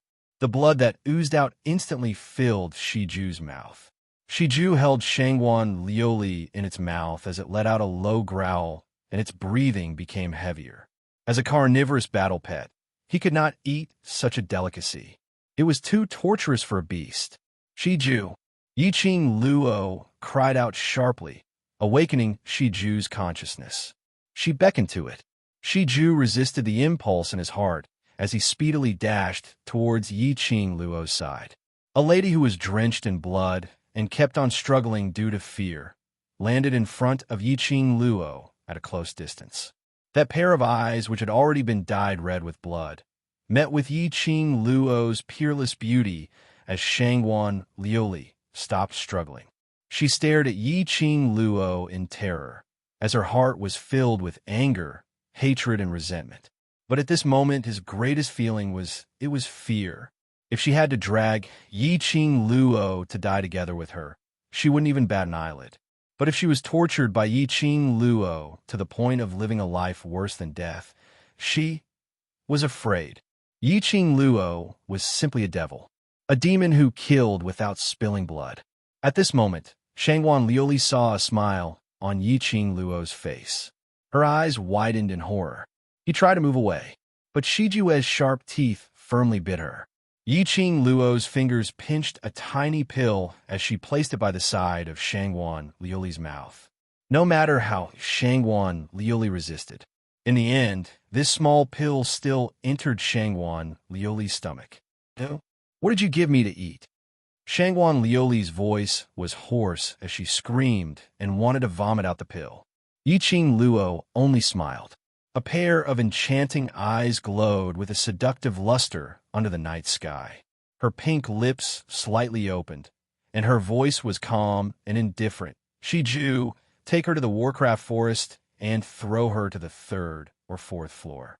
Watch her being eaten until not even her bones are left, and then come back to me." Shiju blinked its huge eyes. "Don't even think about stealing it. If I find out that you have eaten human flesh, I will not hesitate to drive you back to your mother's side."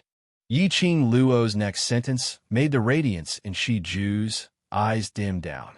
"Roar," Shiju responded in a low voice. No matter how delicious human flesh was, it couldn't compare to being able to follow the owner.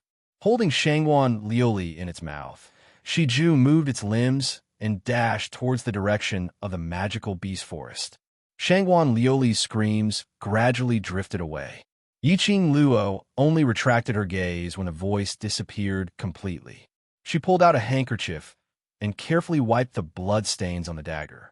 Looking at the dagger, which was glowing brightly once again, she then kept the glower flame fan properly. Following that, her charming eyes fixated on a certain spot in the darkness.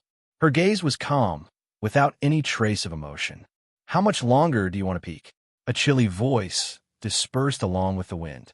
Under the night sky, a crimson figure walked out from the darkness.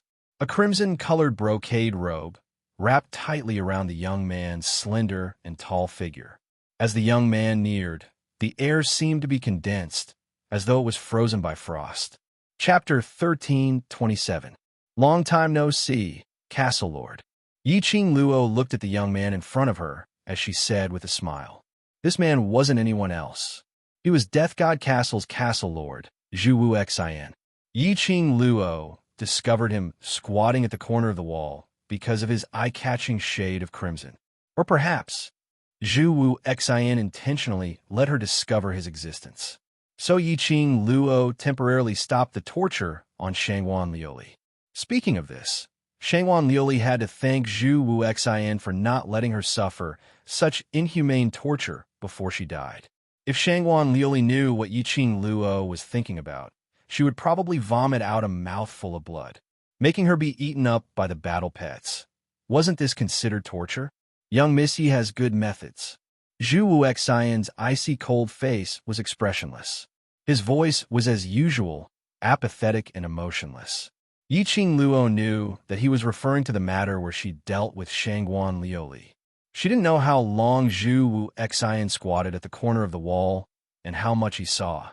Yiqing Luo couldn't be bothered to hide as her brows rose in interest. "Don't tell me Castle Lord feels that I'm too vicious." "You are indeed vicious and merciless. You fed that woman a pill to maintain her consciousness, right?" Zhu Wuxin said coldly.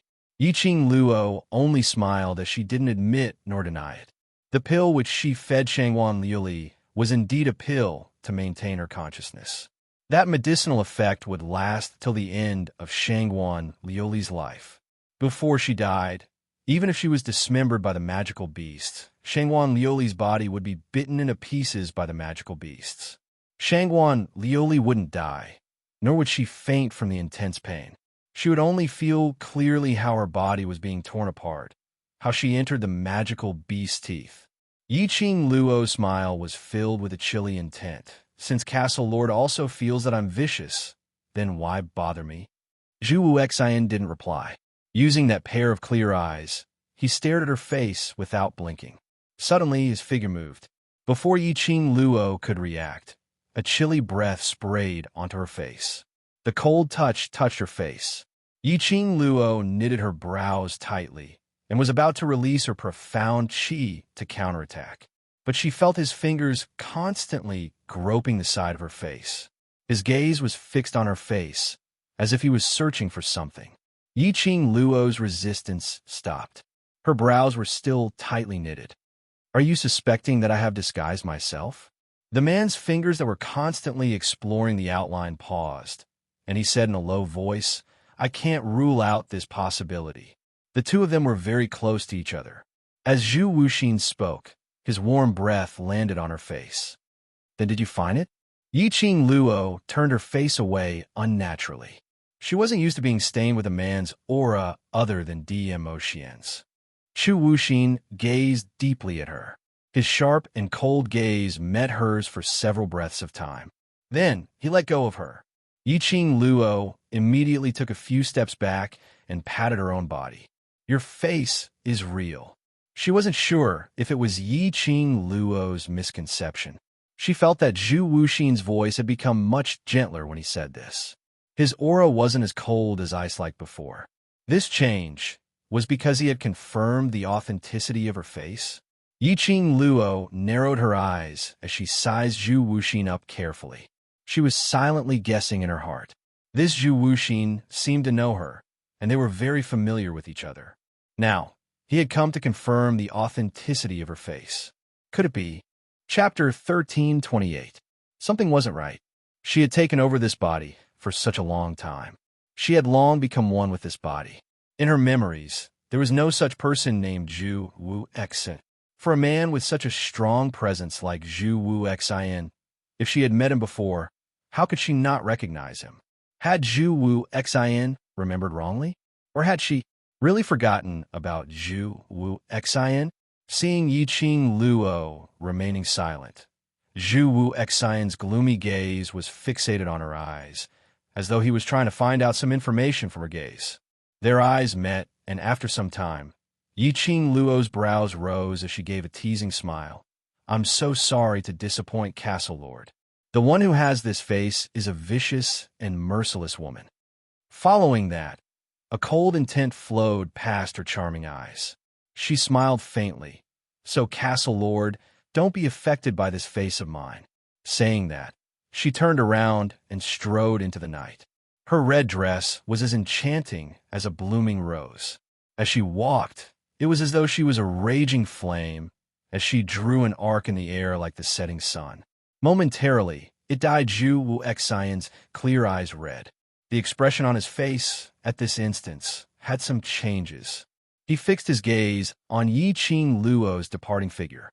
Until Yiqing Luo was about to disappear, that serene and cold voice floated into Yiqing Luo's ears along with the wind. "If you want to live on, being vicious and merciless is a necessary method." "You're not wrong." Yiqing Luo's footsteps halted. When she turned back, that crimson figure had already disappeared. That sentence of his, what did it mean? Was he finding an excuse for her vicious and merciless actions? Although that was what he said, but his tone was filled with helplessness and a tinge of desolation. What was he trying to do? Did he feel that she would be able to live better in this world in this way? Or did he feel that the current her and the one in his memories was different? Just as she was searching for those memories of herself and Zhu Wu Xin, her waist suddenly tightened as an elegant sandalwood scent entered her nostrils. Warmth instantly enveloped her petite body. Yiqing Luo's body stiffened, and after she felt the familiar embrace, she softened. Before she could even open her mouth, her body was forcefully straightened, facing the man. An overbearing and forceful kiss landed on her lips. This kiss seemed to be asking for something urgently, scorching and overbearing, making Yiqing Luo unable to catch her breath. "Ah Xian." Yiqing Luo's muffled voice spilled out from her entwined lips. "You how?" What responded to her was an even more intense kiss.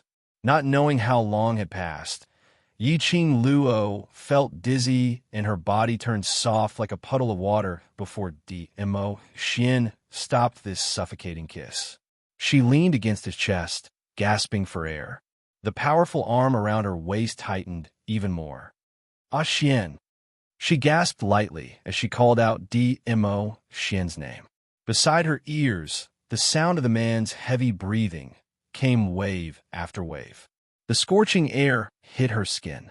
After hugging for a long time, Yiqing Luo's breathing finally adjusted. She lifted her head, her eyes still containing a hint of seduction. When she met with that pair of peach blossom eyes which seemed to bear all the tenderness in the world, Yiqing Luo's heart trembled fiercely. She looked at his eyes in a daze, as though she had already sunk into that peach blossom forest, unable to extricate herself. Other than me, you're not allowed to think of any other man. Chapter 1329. Was he jealous? He had heard the conversation between her and Zhu Wuxian earlier. Yiqing Luo's brows overflowed with a smile as she cupped his face with both hands. Ah Xian, you're too overbearing. The man's brows rose slightly. Can I be overbearing toward my own woman? All right. Yiqing Luo laughed as she fell into his arms as her little head rubbed against his chest like a kitten. I like Ah Xian's overbearingness. After some time, there was no response from the man. She raised her eyes in puzzlement as she met Dmo Xian's slightly blushing face. She was stunned as though she had discovered a new continent as her eyes widened.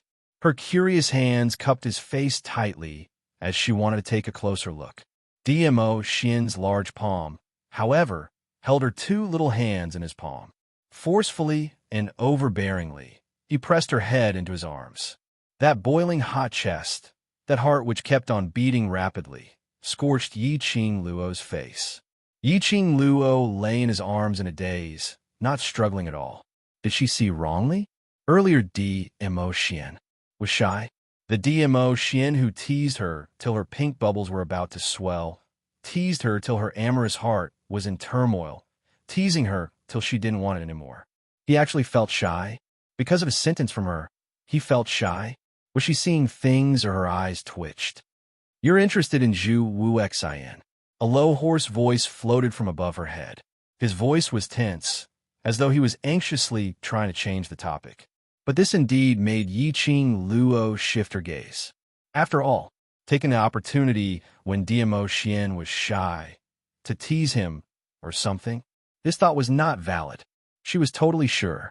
Once she took the opportunity to tease Dmo Xian, she would absolutely not tease Dmo Xian till his pink bubbles were about to swell, and would not tease Dmo Xian till his amorous heart was in turmoil. On the contrary, she would once again be teased by Dmo Xian, shouting, don't. Without a doubt, the ending would definitely become like this. Hence, Yiqing Luo obediently followed Dmo Xian's topic, denying flatly, no. Staring at his departing figure with a pensive look, you're still saying no? Her nose was pinched harshly by his fingers. Dmo Xian's expression was unfriendly. His hand even touched her face.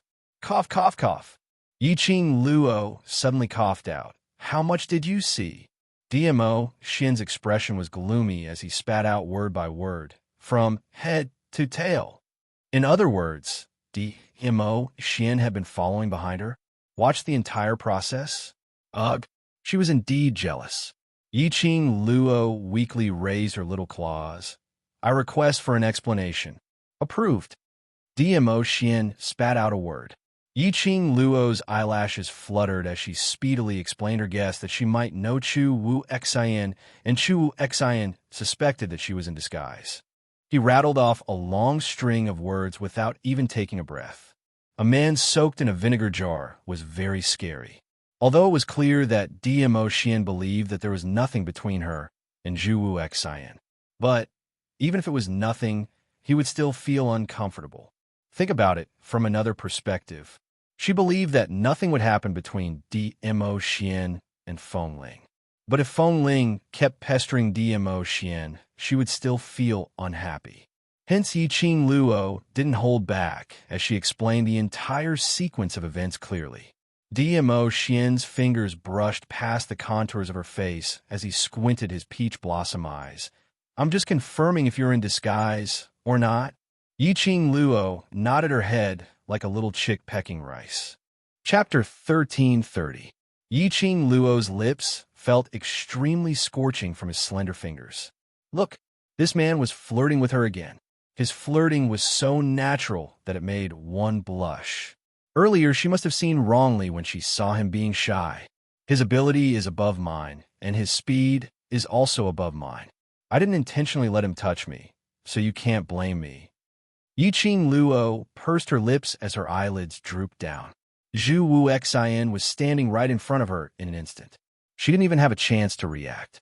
Furthermore, he wants to prove if I'm the real Yiqing Luo. If I don't let him personally verify that I'm not in disguise, then things will become even more complicated. Just as she was saying that, DMO Xian's finger took the opportunity to enter her lips. So you obediently allowed his dirty hand to touch your face? The man's voice was extremely soft, revealing a sliver of dangerous aura. His low and hoarse voice gave off an intoxicating allure. Yiqing Luo felt a chill down her spine. The finger that was moving on her teeth seemed to have some magical power. Her heart started to beat faster. The blushing young lady raised her eyes slightly. A pair of bewitching eyes looked towards DMO Xian. Then, how do you want to punish me? Under the silent night, Yiqing Luo clearly heard the man's throat making a rumbling sound. That peerless face was covered with an expression that made her blush to her ears. His gaze was naked, as though he could see through her clothes and see everything about her. DMO Xian's long arms tightened, as he couldn't wait to rub the young lady's soft body into his body. His hoarse voice was filled with magnetism. There's still a few more days. Yiqing Luo trembled slightly. She knew what he was asking.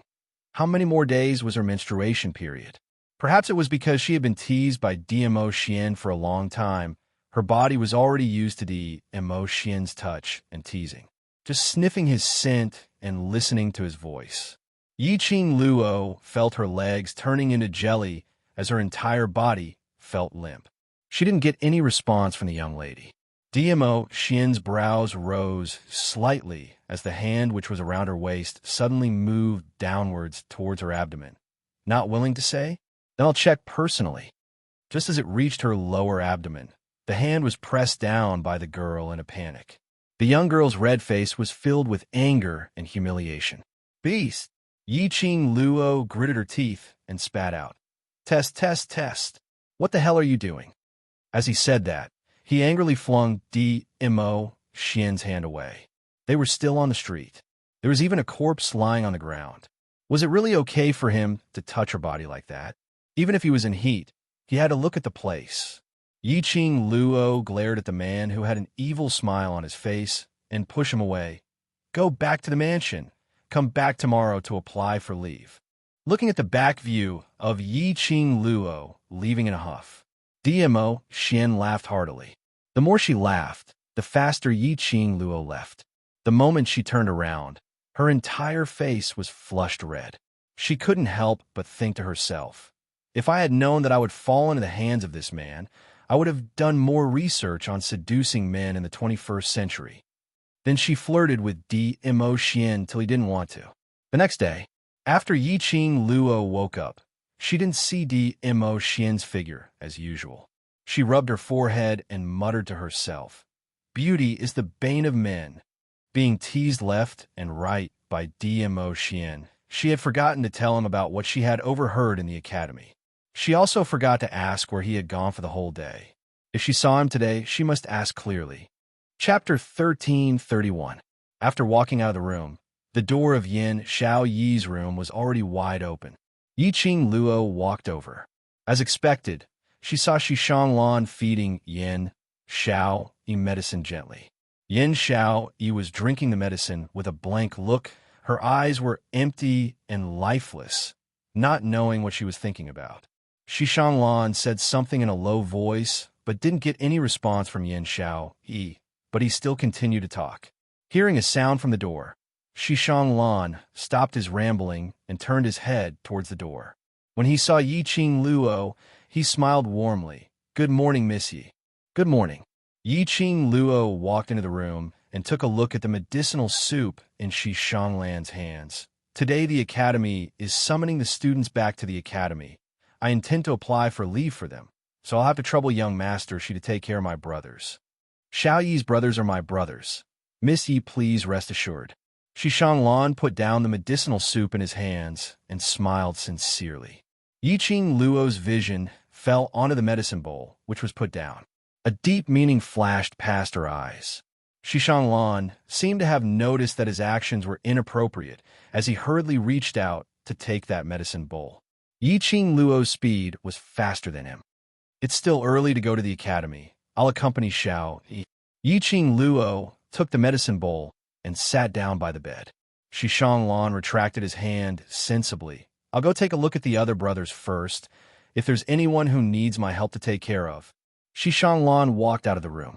Yiqing Luo didn't say a word as she silently fed Yin Xiao Yi the medicine.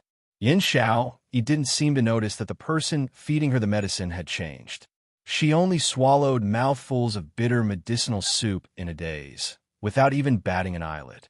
Until the bowl of medicinal soup was emptied, the two of them didn't say a single word. Yiqing Luo's vision swept to a corner outside the room. The smile at the corner of his mouth deepened. Xishang Lan was still outside the door and hadn't left. He thought that he had concealed it well. But with Yiqing Luo's perceptive ability, she could totally sense Xishang Lan's presence. The minute she stepped into this room, Yiqing Luo sensed that something was wrong with Xishang Lan. For 2 consecutive mornings, Xishang Lan had been feeding Yin Xiao Yi medicine. And earlier, when she said that she wanted to apply for leave, Xishang Lan subconsciously put down the medicinal soup. Obviously, his mind wasn't on feeding Yin Xiao Yi the medicine. Otherwise, no matter what he heard, he would not have stopped feeding the medicine.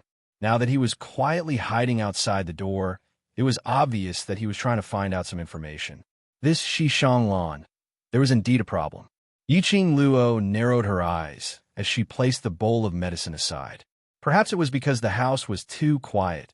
If Xishang Lan stayed any longer, he would be easily discovered. In the end, he left quietly, until Xishang Lan's aura completely disappeared. Yiqing Luo then calmly opened her mouth. Jinzi came looking for you? When he heard the words Jinzi, his dull eyes blinked. After some time, the focal length converged onto Yiqing Luo's face. Yin Xiao Yi was stunned. Qing Luo, why are you here? Yiqing Luo's slender fingers caressed that pair of obviously swollen eyes. Have you spoken to Jinzi?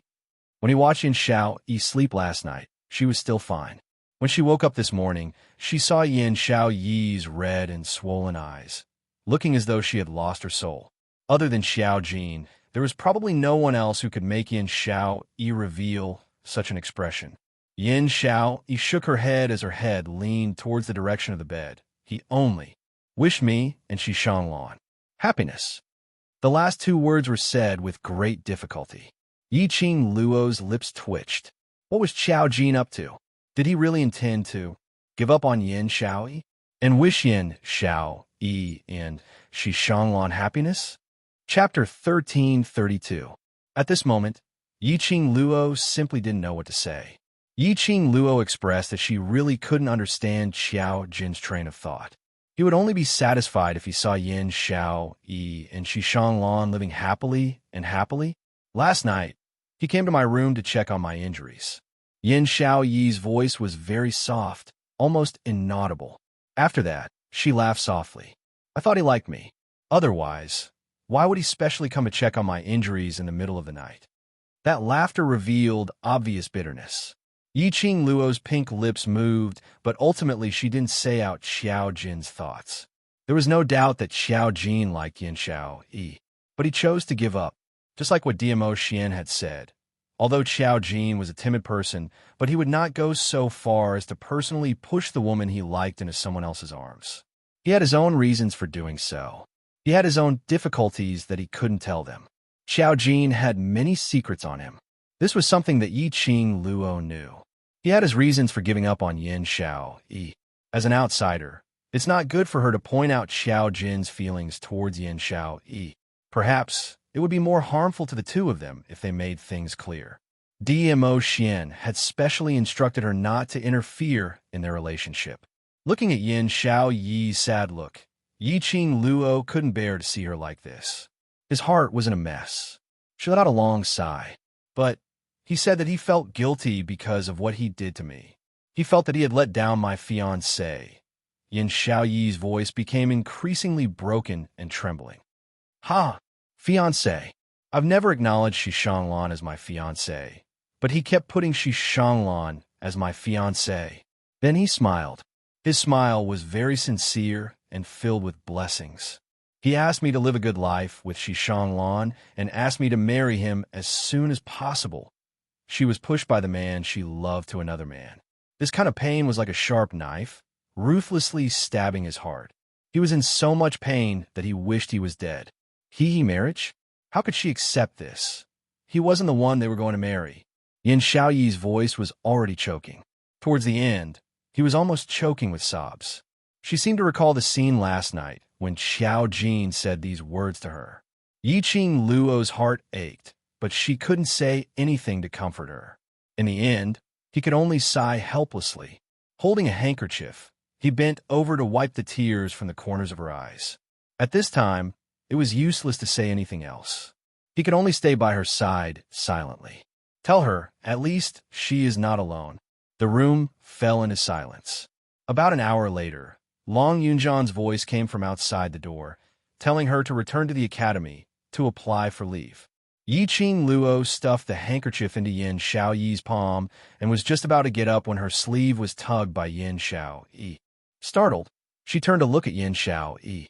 Yin Xiaoyi's gaze was resolute as the corners of her mouth curled into a strange smile. Since he wishes me and Shi Shanglan, all right, I will fulfill his wish. Huh? Yiqing Luo knitted her brows. Do you know what you're saying? I'm very calm. Yin Xiaoyi nodded calmly with a smile on her face. Feelings can't be used to act out of spite. You'll only hurt yourself in this way. Yiqing Luo realized what Yin Xiaoyi wanted to do and immediately dissuaded her. I know, I'm very calm now. Although she said that, but Yin Xiaoyi's eyes revealed a chilly intent with a hint of madness. Extremely shallow, totally indiscernible madness. Chapter 1333. Qing Luo, what's wrong? Outside the door, Long Yunjan's voice approached. Yiqing Luo took a look at Yin Xiaoyi, whose eyes were red. If Long Yunjan saw Yin Xiaoyi like this, he would definitely ask for the reason. After asking for the reason, it would be especially awkward. Yiqing Luo hurriedly stood up and shouted towards the door, "Don't come in. I'll be right there." After saying that, he turned around and patted Yin Xiaoyi's hand lightly. "Xiaoyi, rest well first. Don't think too much about other things. Wait for me to come back." Yin Xiaoyi didn't answer. She just pulled the corners of her lips and smiled. Yiqing Luo held her little hand tightly. Worried that Long Yunjan would push open the door and enter, he didn't stay any longer and left Yin Xiaoyi's room. Before closing the door, she looked deeply at Yin Xiaoyi. Yin Xiaoyi's expression was calm as she quietly laid on the bed. Her gaze was fixed in front of her, and no one knew what she was thinking. Thinking about it, Yiqing Luo was still worried. After telling Long Yunjan to wait for her for a while, she went to Kitty Lee's room. In Kitty Lee's body flowed the blood of the Beastmen. Its ability to heal wounds was extremely strong. And in the competition, Yiqing Luo didn't allow Kitty Lee to go up on stage. Thus, Kitty Lee's injuries had mostly healed. Unlike the other brothers who couldn't get out of bed and walk around, she could already walk around the mansion. Yiqing Luo asked Kitty Lee to go to Yin Xiaoyi's room to accompany her for a chat. At least, it wouldn't let Yin Xiaoyi's imagination run wild. Towards what Yiqing Luo had instructed, Kitty Lee agreed to it. Heavenly Academy. On the holiday after the competition, the entrance of the academy was packed with people. It was extremely lively. Everyone's mouths were discussing the ending of the interclass competition, as well as the rise of the devil class. There were also quite a few people who said that they had been chatting happily with some faction in the past 2 days, or that they wanted to join some faction, and so on. But very quickly, this kind of bragging was suppressed by the craze of devil class. Have you heard? Devil class's Yiqing Luo. Didn't she establish a mercenary group? And yesterday, she got someone to burn the mercenary group's base to death. It is said that more than 100 charred corpses were carried out from the base. Yiqing Luo's character is so arrogant, relying on her own power totally not giving others any face. Offending others is a matter of time. Even if she were to be burnt to death, I wouldn't be surprised at all. Student Yi is arrogant, but that's because she has the capital to be arrogant. If you have the ability, why don't you try being arrogant as well? Bah! Yi Qing Luo's brainless fan, you lackey. Saying the grapes are sour when you can't eat them. People like you deserve to look up to classmate Yi for the rest of your life. As the discussion went on, it inexplicably turned into a fight. Immediately, a peacemaker changed the topic. Don't get your attention wrong. What I mean is, that mercenary group, which Yi Qing Luo established, the mercenaries inside, are actually devil classes students? How is that possible? This guess was refuted by the majority of the students. The students had all heard of Yi Qing Luo's mercenary group. On the second day after it was established, it was promoted to a bronze mercenary group. Even a complex mission could be completed with only 60 or so members. It could be said that the World Mercenary Group had a little fame in the mercenary world, and anyone who mentioned it couldn't help but raise their thumbs up. Devil classes students were the World Group's members? Was this a joke? Chapter 1334. It was just a guess, but it quickly spread like wildfire. More than half of the people who believed that Devil classes students were the World Group's members. Because as long as the number of Devil classes students and the World Group's members were compared, the answer would be revealed. When Yiqing Luo and Long Yunjian both appeared, they heard the bustling discussions around them. Very quickly, someone noticed Yiqing Luo's arrival. Heavy responsibilities, eyes immediately lit up. They were obviously wearing the Academy's uniform, green and white robes without any patterns at all. No matter how one looked at it, it looked old-fashioned. But unfortunately, on Yiqing Luo's body, it looked so elegant and moving. The green and white long robe made Yiqing Luo's devastatingly beautiful face look even more holy and elegant. A pair of dazzling eyes drew a long and charming arc momentarily. Numerous male students' gazes were glued onto Yiqing Luo. Look quickly. It's Yiqing Luo. The one beside her. Why does he look familiar? Look at that pair of eyes. Long Yunjian didn't disguise himself today. He used his original looks to display in front of everyone's eyes. But Long Yunjian's unique azure blue eyes were extremely recognizable. Just one look, and quite a number of students recognized him. This was the Devil class monitor whose ability was second only to Yiqing Luo in the interclass competition, Long Yunjian. Devil class monitor is just too handsome. No wonder he had to disguise himself when he took part in the interclass competition. What disguise? I saw him in the competition. He changed into another person. You're just jealous that Devil class monitor's ability is so strong and handsome. Tisk. Damn love-struck fool.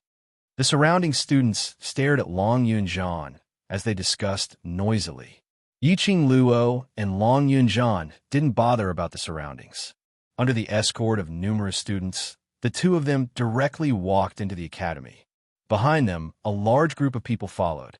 Their mouths kept on discussing about Devil class, the World Mercenary Group, and that fire the day before yesterday.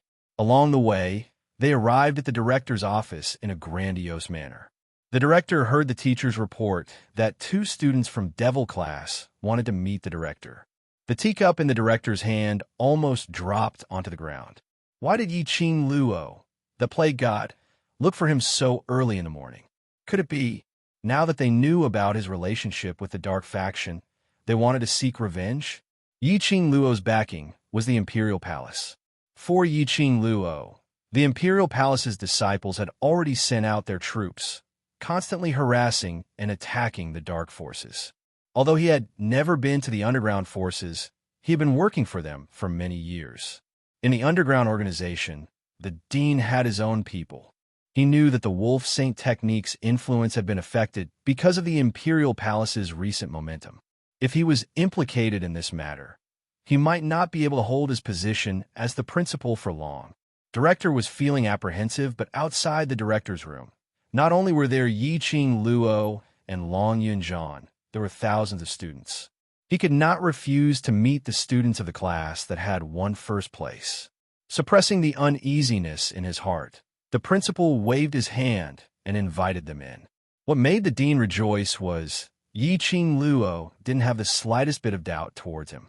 After entering the director's office, he went straight to the point and asked for leave. The dean heaved a sigh of relief, but his heart felt inexplicably guilty. Hence, Yi-Ching Luo used the excuse that Devil Class's students had suffered serious injuries in the competition and had to stay in bed to recuperate, to request for half a month's leave. Chapter 1335.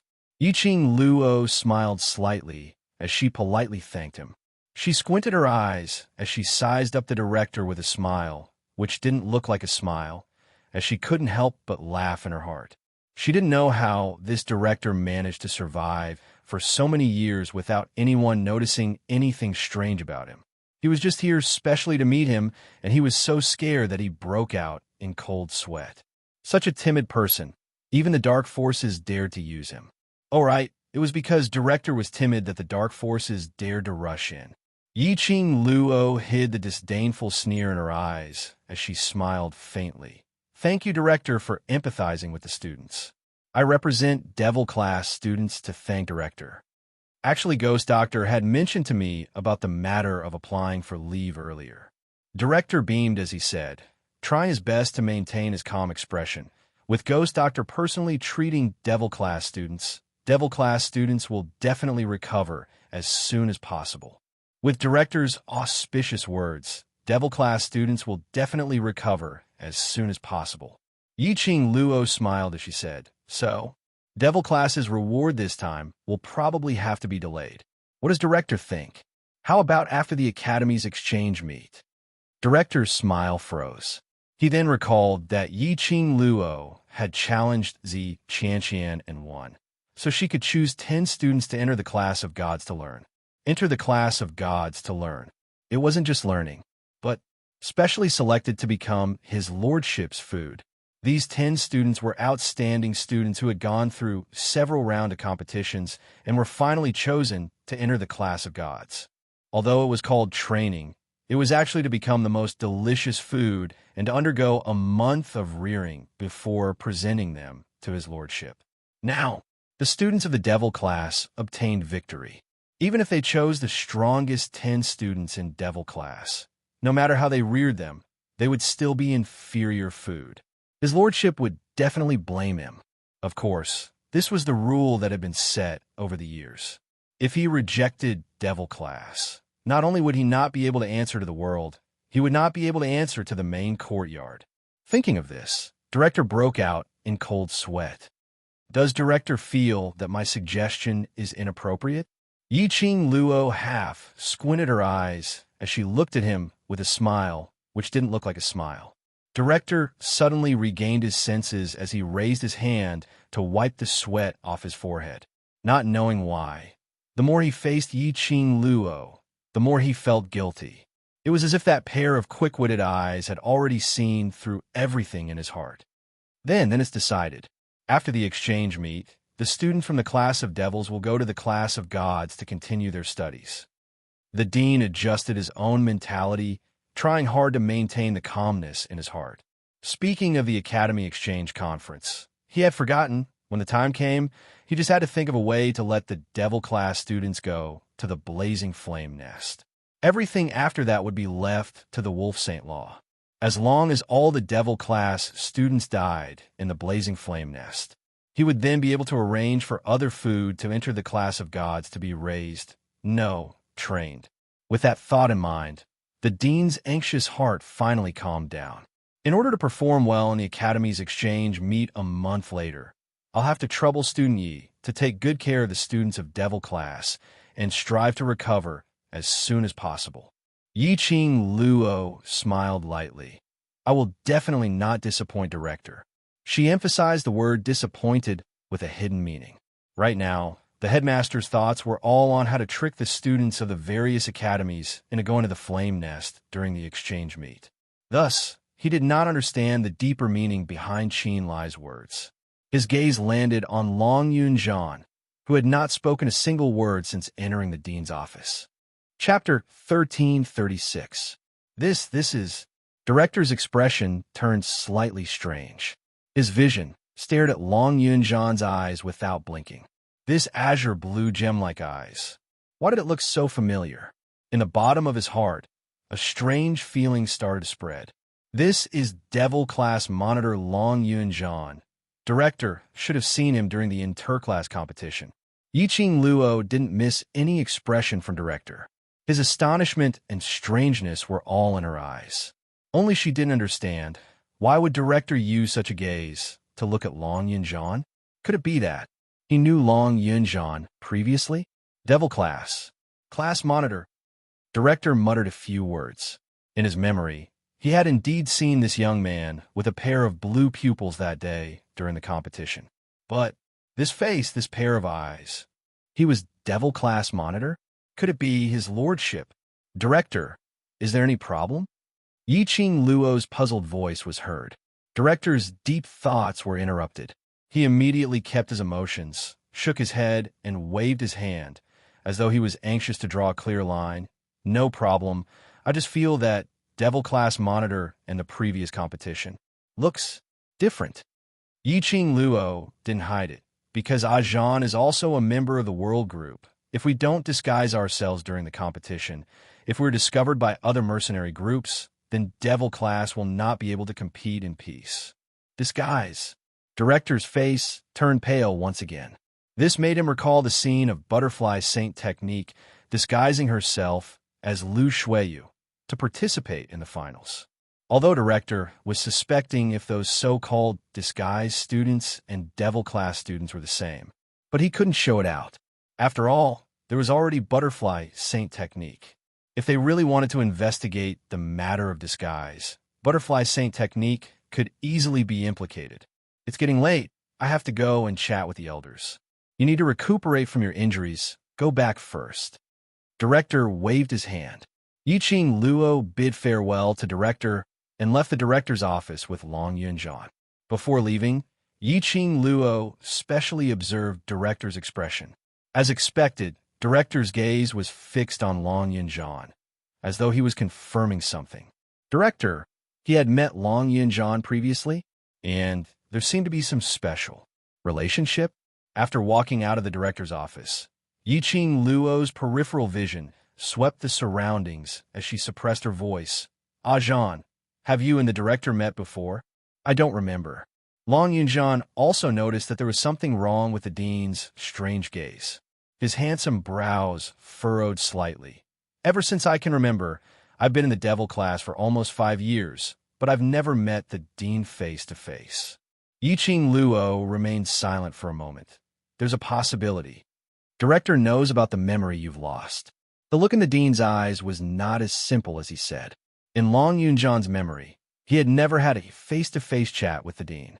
In other words, other than Long Yunjan's memories, the dean had seen him before. Where and under what circumstances did he meet Long Yunjan?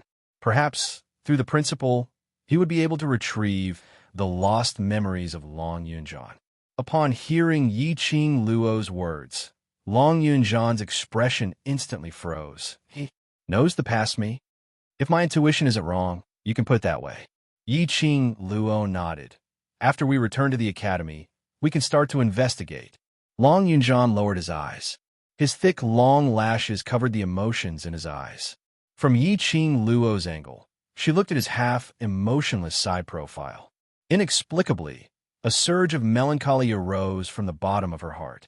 A life without any memories was very scary. Towards the past, only a piece of blank space was very scary. Chapter 1337. Returning to the Shi family's residence, Long Yunjan's emotions were complicated as he went straight back to his room. Yiqing Luo didn't stop him. At this moment, Long Yunjan definitely wanted to be alone for a while. To be alone, to recall that blank memory. Looking at Long Yunjan's departing figure, Yiqing Luo suddenly thought of something as she summoned Chi-Chi from the pet space. Chi-Chi was a sacred beast white tiger, and it was very clear about some matters regarding the human and dragon race. If Chi-Chi and Long Yunjan had a good chat, to Long Yunjan, it should make him feel better. Chi-Chi gave a howl as it wagged its tail and its petite body chased after Long Yinzhan. Just as Chi disappeared, a huge black figure descended from the sky and landed in front of her with a single leap. Shiju, welcome back. Yiqing Luo patted its head. Shiju's ears twitched as its huge eyes looked towards the direction where Chi disappeared. It turned its head to look at Yiqing Luo as it gave a puzzled tone. Roar, as though it was asking what Chi was doing there. It will be back to accompany you in a while. Yiqing Luo's gaze turned gentle as she laughed lightly. Have you completed the things that I instructed you to do? Shiju's huge head nodded fiercely as it howled a few times with a roar sound. Witnessed Shangguan Li being torn apart by the magical beasts. When did she die? Yiqing Luo's lips curled up in satisfaction as her tone was calm, totally unlike a discussion about a person's death. Roar! Shiju responded as its huge head swayed as it rubbed against Yiqing Luo's palm. Yiqing Luo nodded. She only died when the head was bitten? Indeed, a scourge. Its vitality is so tenacious. Before Shangguan Li died, the pain she suffered was not even comparable to her brother's pain. Just letting her maintain her consciousness and enjoy the pain of being bitten by the magical beast was considered letting her off easy. Of course, she wouldn't let Shangguan Li die so easily. Magic Beast Forest was filled with dense yin qi. The air was filled with a bone-chilling yin qi. And in the Magic Beast Forest, the souls of the deceased who were dismembered by the magical beasts would similarly be devoured by the magical beasts. Which meant Shangguan Li had no afterlife. She was gone forever. Go take a rest. By the time you wake up, Chi will be back. Yiqing Luo rubbed Shiju's head as she spoke in a gentle voice. Shiju howled in a low voice. Its body suddenly became the size of a palm. It leapt onto Yiqing Luo's shoulder and stuck out its tongue to lick Yiqing Luo's face before withdrawing back into the pet space. Yiqing Luo's fingertips brushed past the wetness on her cheeks. He couldn't help but reveal a gentle smile on his face. Magical Beast Forest, that was where Shiju's mother was. Yiqing Luo had her own selfish motives for letting Shiju go over. She wanted Shiju to take a look at its mother. She thought that since Shiju did not return from the magical beast forest for a night, it must have gone to see its mother. But Shiju did not. Touching Shiju's fur, he could clearly feel the moisture on its body. It was the touch of being wet with dew. Shiju's intimacy towards her seemed to be because it wanted to feel a trace of warmth from her. Shiju, last night, after watching Shangguan Li being devoured, he had indeed gone to the 5th level, but didn't meet its mother.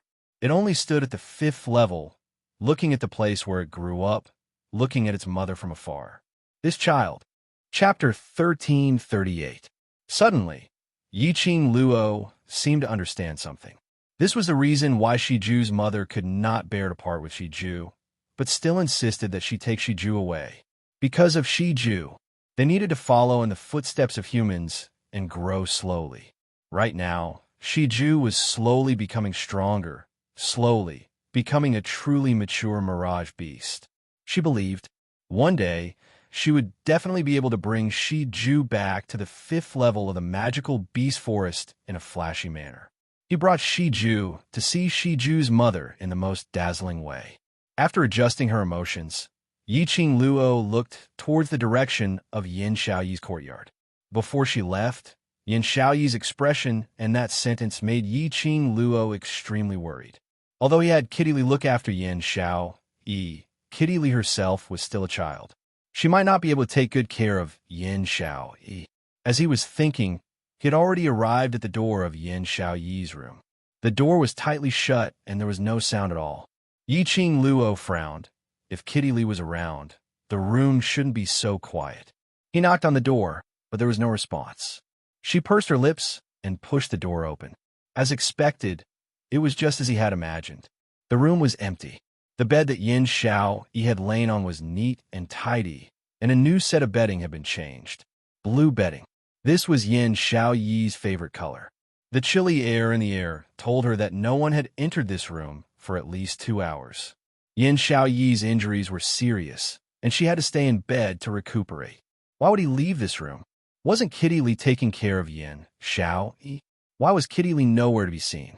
Looking at the tidy new bedding on the bed, Yin Xiao Yi shouldn't have gotten into any trouble. He should still be in this residence. Yi Qing Luo left the courtyard and saw a maidservant carrying a medicinal soup, walking forward carefully. She stopped the maid and asked where Yin Xiao Yi went.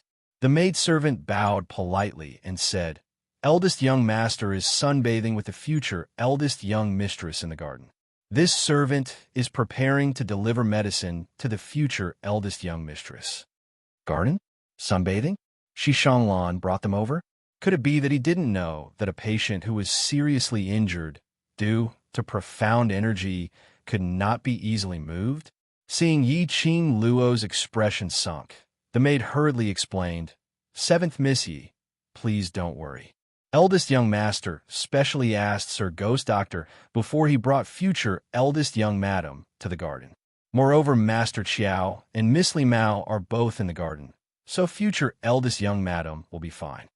Hearing Ghost Doctor's name, Yi Qing Luo heaved a sigh of relief.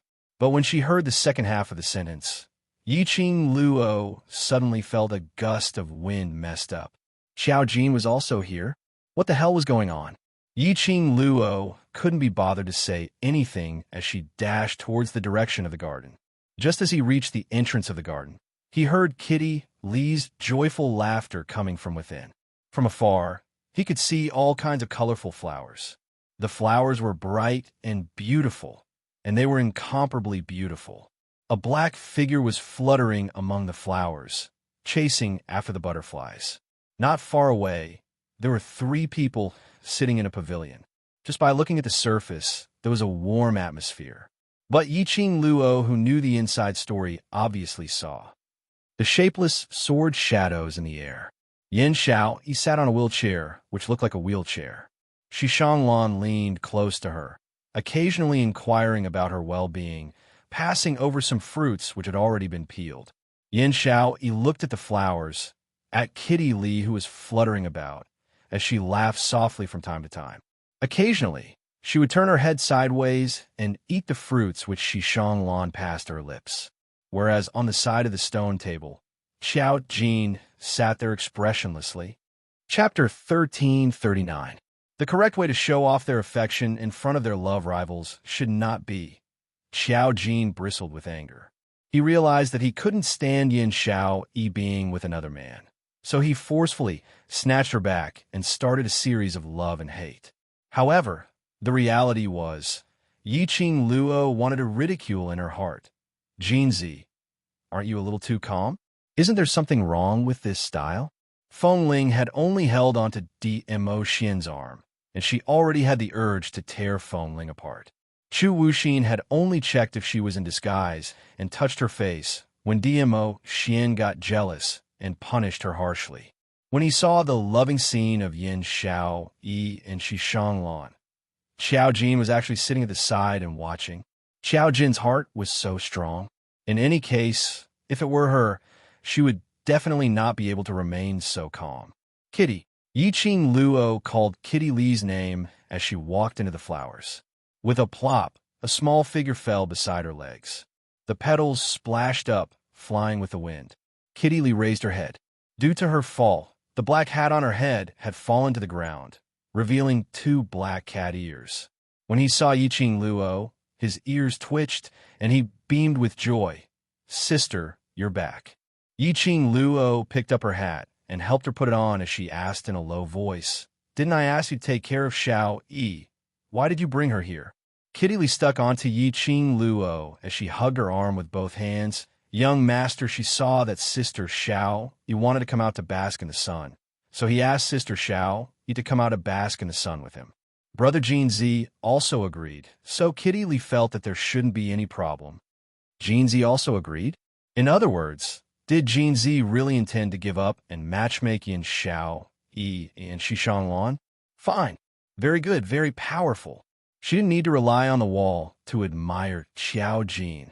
"I'll go take a look." Yi Qing Luo rubbed Kitty Lee's head. The furry texture was as soft as a kitten's.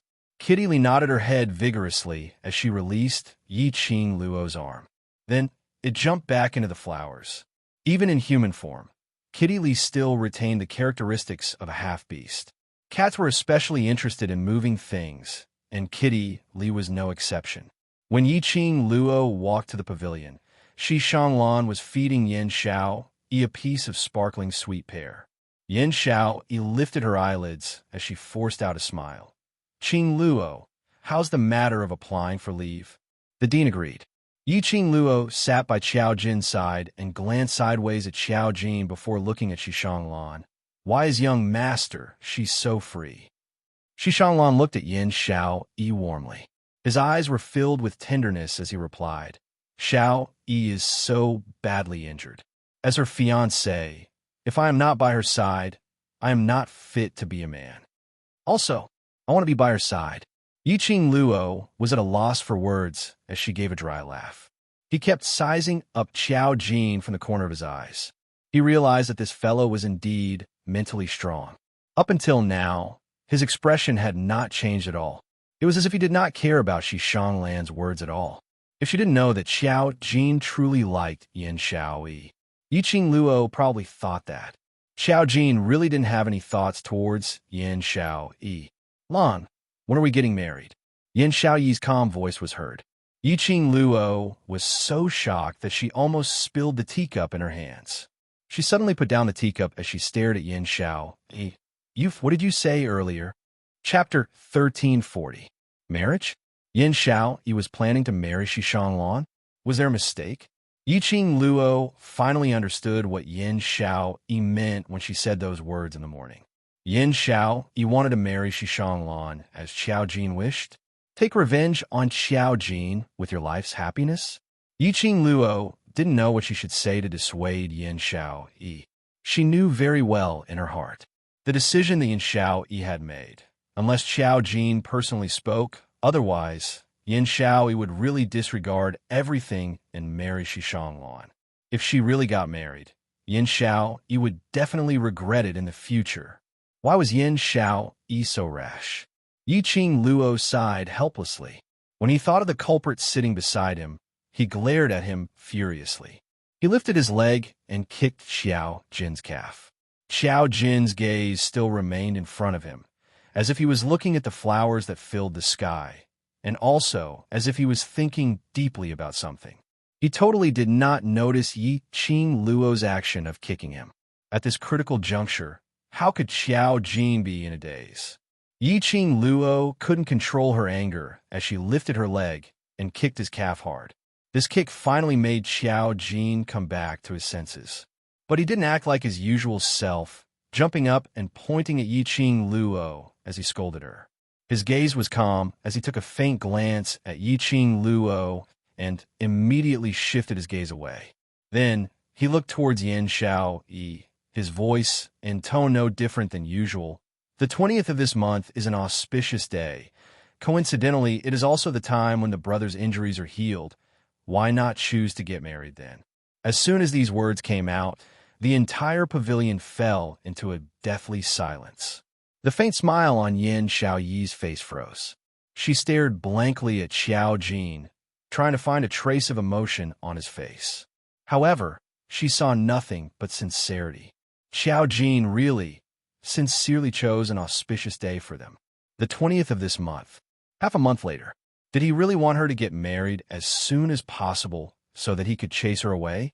He hated her that much? Yiqing Luo was completely stunned. They couldn't believe that these words actually came out of Qiao Jin's mouth. She stared at Qiao Jin's expressionless side profile and felt a surge of anger in her heart. Perhaps it was because she was also a woman.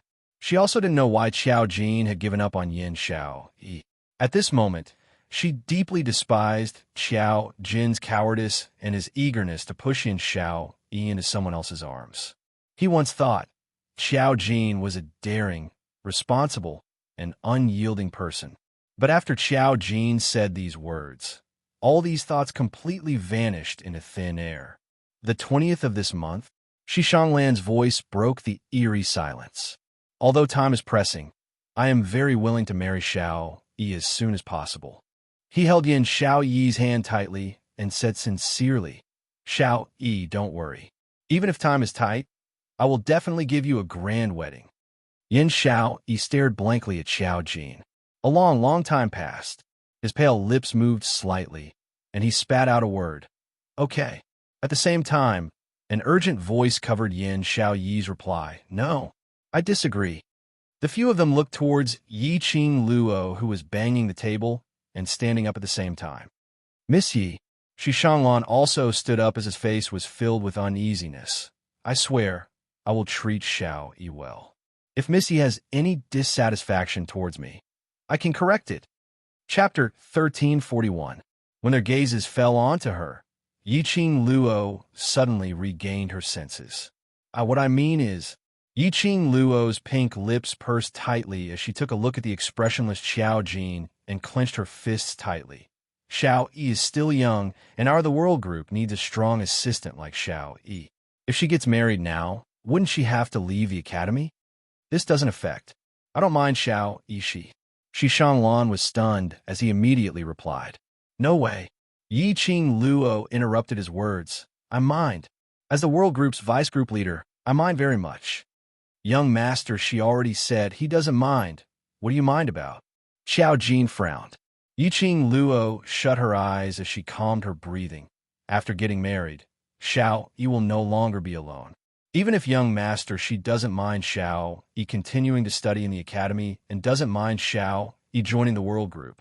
But as his wife, no matter what, she has to put her family first and the team second. Her persuasion towards Yin Xiao Yi wasn't just because of Xiao Jin. More accurately speaking, when Xiao Jin was anxious for Yin Xiao Yi and Shi Shanglan to get married, Yi Qing Luo was already disappointed with Xiao Jin. From what she thought, no matter how big the reason was, he shouldn't be so anxious to push his beloved woman into another man's arms. Let's not talk about what kind of feelings Yin Xiao Yi had towards Shi Shanglan. Just Xiao Jin's if I don't want it. Throw it to someone else attitude made Yi Qing Luo despise him. Yi Qing Luo's heart ached for Yin Xiao Yi. She loved such a person, so she couldn't bear to let Yin Xiao Yi lose her entire lifetime of happiness because of Xiao Jin's words. Most importantly, towards Shi Shanglan, she had never trusted him right from the start. He was absolutely not Xiao Yi's husband. Taking a deep breath, Yi Qing Luo's gaze was calm as she stared at Yin Xiao. I hope that in this current period of time, you will think of the bigger picture in your brothers and not be in a hurry to get married. Only Yin Xiao Yi alone understood the deep meaning behind these words. Yi Qing Luo was advising her that in her life, there wasn't only Xiao Jin alone. For Xiao Jin, was it worth it to sacrifice a lifetime of happiness and give up her brothers who had risked their lives for her? Yin Xiao Yi's heart, which was originally pierced by Xiao Jin's words, started to throb again. His heart seemed to have come alive. I was too impatient. Shi Shanglan seemed to be infected by Yi Qing Luo's words as he lowered his head in embarrassment. What young Miss Yi said is right. Xiao Yi is not a canary in a cage. She belongs to a wider forest. His smile was sincere, and his eyes were filled with sincerity as he held Yin Xiao Yi's hand and said softly, Xiao Yi, it's all right. Go and carve out a path that belongs to you. I will wait here for you. When you are tired, we will return to our home. Such a display of true feelings, tender and sweet. No woman would be able to escape such gentleness, especially when there was a cold and aloof man beside him as a contrast. It showed how well Shi Shanglan treated Yin Xiao Yi. At this moment, Yin Xiao Yi couldn't help but sink into this gentleness. Shi Shanglan's words were truly moving and moving. In Yin Xiao Yi's mind, a sentence appeared. If the person she liked was Shi Shanglan, how good would that be? Yes, she actually began to regret falling in love with Xiao Jin. No woman would be able to maintain her composure when facing the man she loved who kept pushing her towards other men, especially a proud lady like Yin Xiao Yi. Her line of sight finally didn't look at Xiao Jin. She only nodded her head lightly. Chapter 1342. Lan, I'm sorry, I didn't consider thoroughly. Yin Xiao Yi apologized softly. She looked at this man, at this tender gaze, as though he was holding her in his palms and cherishing her. She couldn't deny that her heart was moved. No one could escape from this gentleness. Lan hurriedly shook his head. No need to apologize to me. I was too anxious and neglected your feelings. The two of them apologized to each other. When their gazes met, the two of them smiled at each other. Even Yi Qing Luo, who was sitting by the side, could obviously feel that the atmosphere between Yin Xiao Yi and Lan had become exceptionally harmonious. Yi Qing Luo didn't know if she should say good or bad about this change. It might be better to forget about Xiao Jin and place her thoughts on another man. But that other man shouldn't be Lan. No matter what, Yi Qing Luo felt that this Lan was extremely strange. This was a kind of intuition. She squinted her eyes as she stared at Lan without blinking. She didn't miss any expression on Lan's face. But still, she wasn't able to see any abnormal expression on Lan's face. Just like his love for Yin Xiao Yi was from the bottom of his heart. Everything he had now was all for Yin Xiao Yi. No wonder Yin Xiao Yi would sink into it. Yi Qing Luo sneaked a glance at the man next to her. He apparently felt the warm atmosphere between Yin Xiao Yi and Lan. That pair of deep black eyes contracted slightly. His body suddenly tensed up. A biting, cold, murderous intent flashed past his eyes. But this emotional change only lasted for a moment. But in a blink of an eye, Xiao Jin's expression had already reverted back to its original expressionless look. It was so fast that Yi Qing Luo suspected if she was hallucinating. Xiao Jin still loved Yin Xiao Yi. He still had unforgettable love and longing for Yin Xiao Yi. However, they were clearly in such a situation of love. Xiao Jin still sent Yin Xiao Yi in Lan's arms for no reason. All right. No need to apologize. After Xiao Yi becomes an old lady, as the vice group leader, I will definitely let her get married. Yi Qing Luo intentionally didn't see Xiao Jin's expression earlier, but intentionally teased him. Indeed, it was as Yi Qing Luo had expected. The first to rebuke was Xiao Jin. Qing Luo, you can't delay Xiao Yi like this. Xiao Yi isn't going to marry you, and young master, she isn't even anxious about it. So what are you anxious about? Yi Qing Luo rolled her eyes. This. Xiao Jin racked his brains to find an excuse. Xiao Yi is already 17 this year. If she gets married a few years later, it will attract gossip. Yi Qing Luo's brows rose. Young master, she has already said that he doesn't mind. When Lan heard his own name, he nodded warmly and said, Yes, I don't mind. As long as Xiao Yi is willing to marry me, even if I have to wait another 2 years, 5 years, 10 years, I am willing. Yi Qing Luo glanced at Lan. He would never let go of any opportunity to flirt with girls. His sweet words and honeyed words really made the hearts of young girls in the boudoir palpitate incessantly because of his words. Look, Yin Xiao Yi's face was already slightly red. This kind of shyness and excitement was not because she liked him. Instead, it was a kind of impulse that was stirred by the opposite sex. Chapter 1343. Yi Qing Luo coughed lightly as she reminded Yin Xiao, Since young master, she doesn't have any objections, then let's not talk about marriage for now. The most important thing for us now is to heal. You don't mind?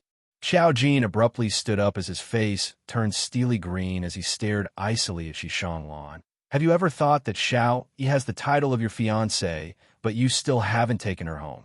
In the eyes of the outside world, what kind of rumors would it be? And you?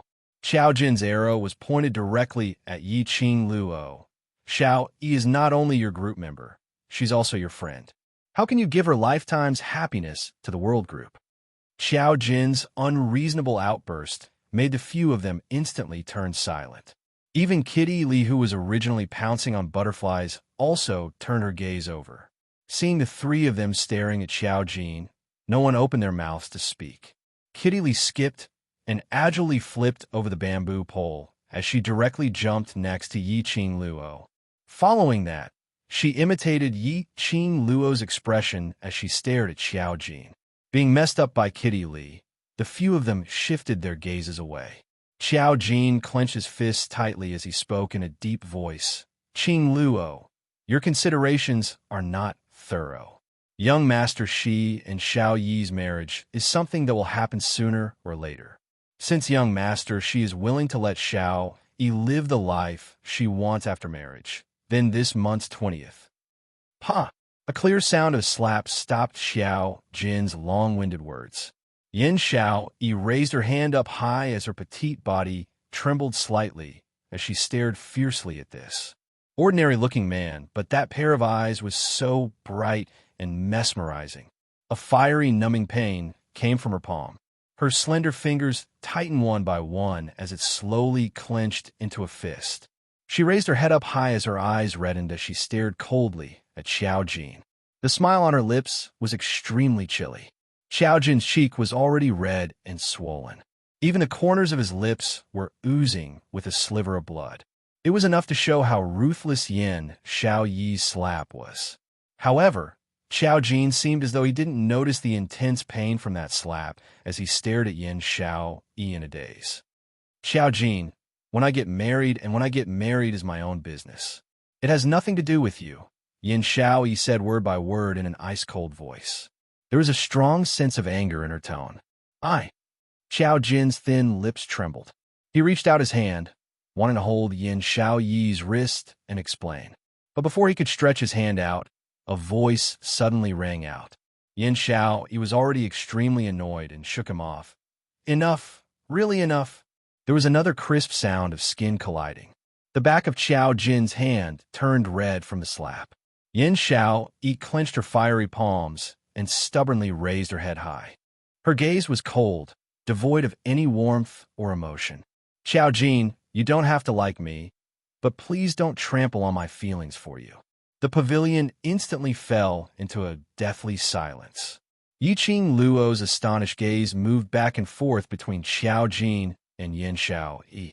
Could it be, last night, what happened between them was not as simple as what Yin Xiao Yi said? Yin Xiao Yi she confessed that she liked Xiao Jin? Looking at Xiao Jin's unsurprised expression, Yiqing Luo understood. Yin Xiao Yi had indeed expressed her feelings to Xiao Jin last night. After the confession, she was wished happiness by her beloved man with another man. No wonder Yin Xiao Yi acted so strangely today. If it was her, she would probably have gone crazy. What was Xiao Jin trying to do? Chapter 1344. Xiao Jin, the one who has the least right to criticize my feelings is you. After Yin Xiao Yi finished her sentence, she patted her wooden-wheeled chair. Shi Shanglan, who was in a daze, immediately regained his senses and stood up. Shi Shanglan smiled warmly at them. Then, he pushed the wooden chair and left the pavilion. Cat. Yiqing Luo looked at Yin Xiao Yi's departing back as she called out softly. Kitty Lee's little head immediately moved to his side. Follow them and take a look. Don't let Xiao Yi and Shi Shanglan be alone. Yiqing Luo rubbed her furry little head as she instructed. This time, no matter who it is, don't let Xiao Yi leave her room. Do you understand? Kitty Lee blinked her cat-like eyes. Sister, you like that Shi Shanglan too?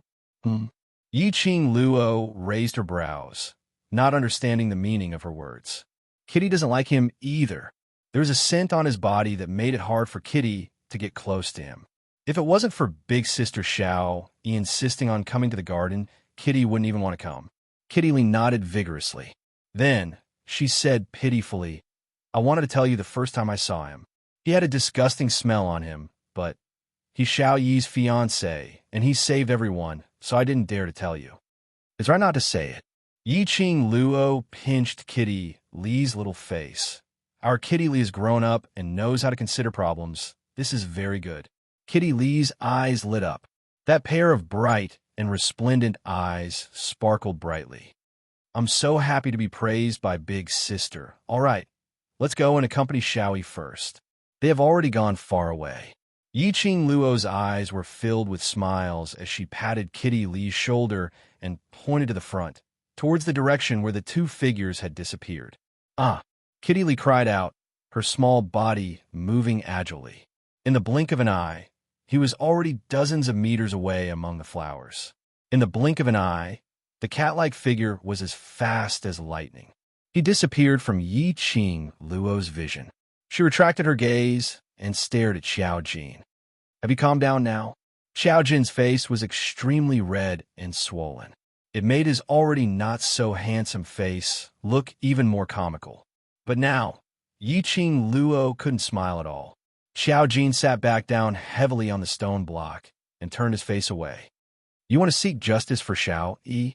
I just want to ask you a few questions. Yi Qing Luo sat opposite him.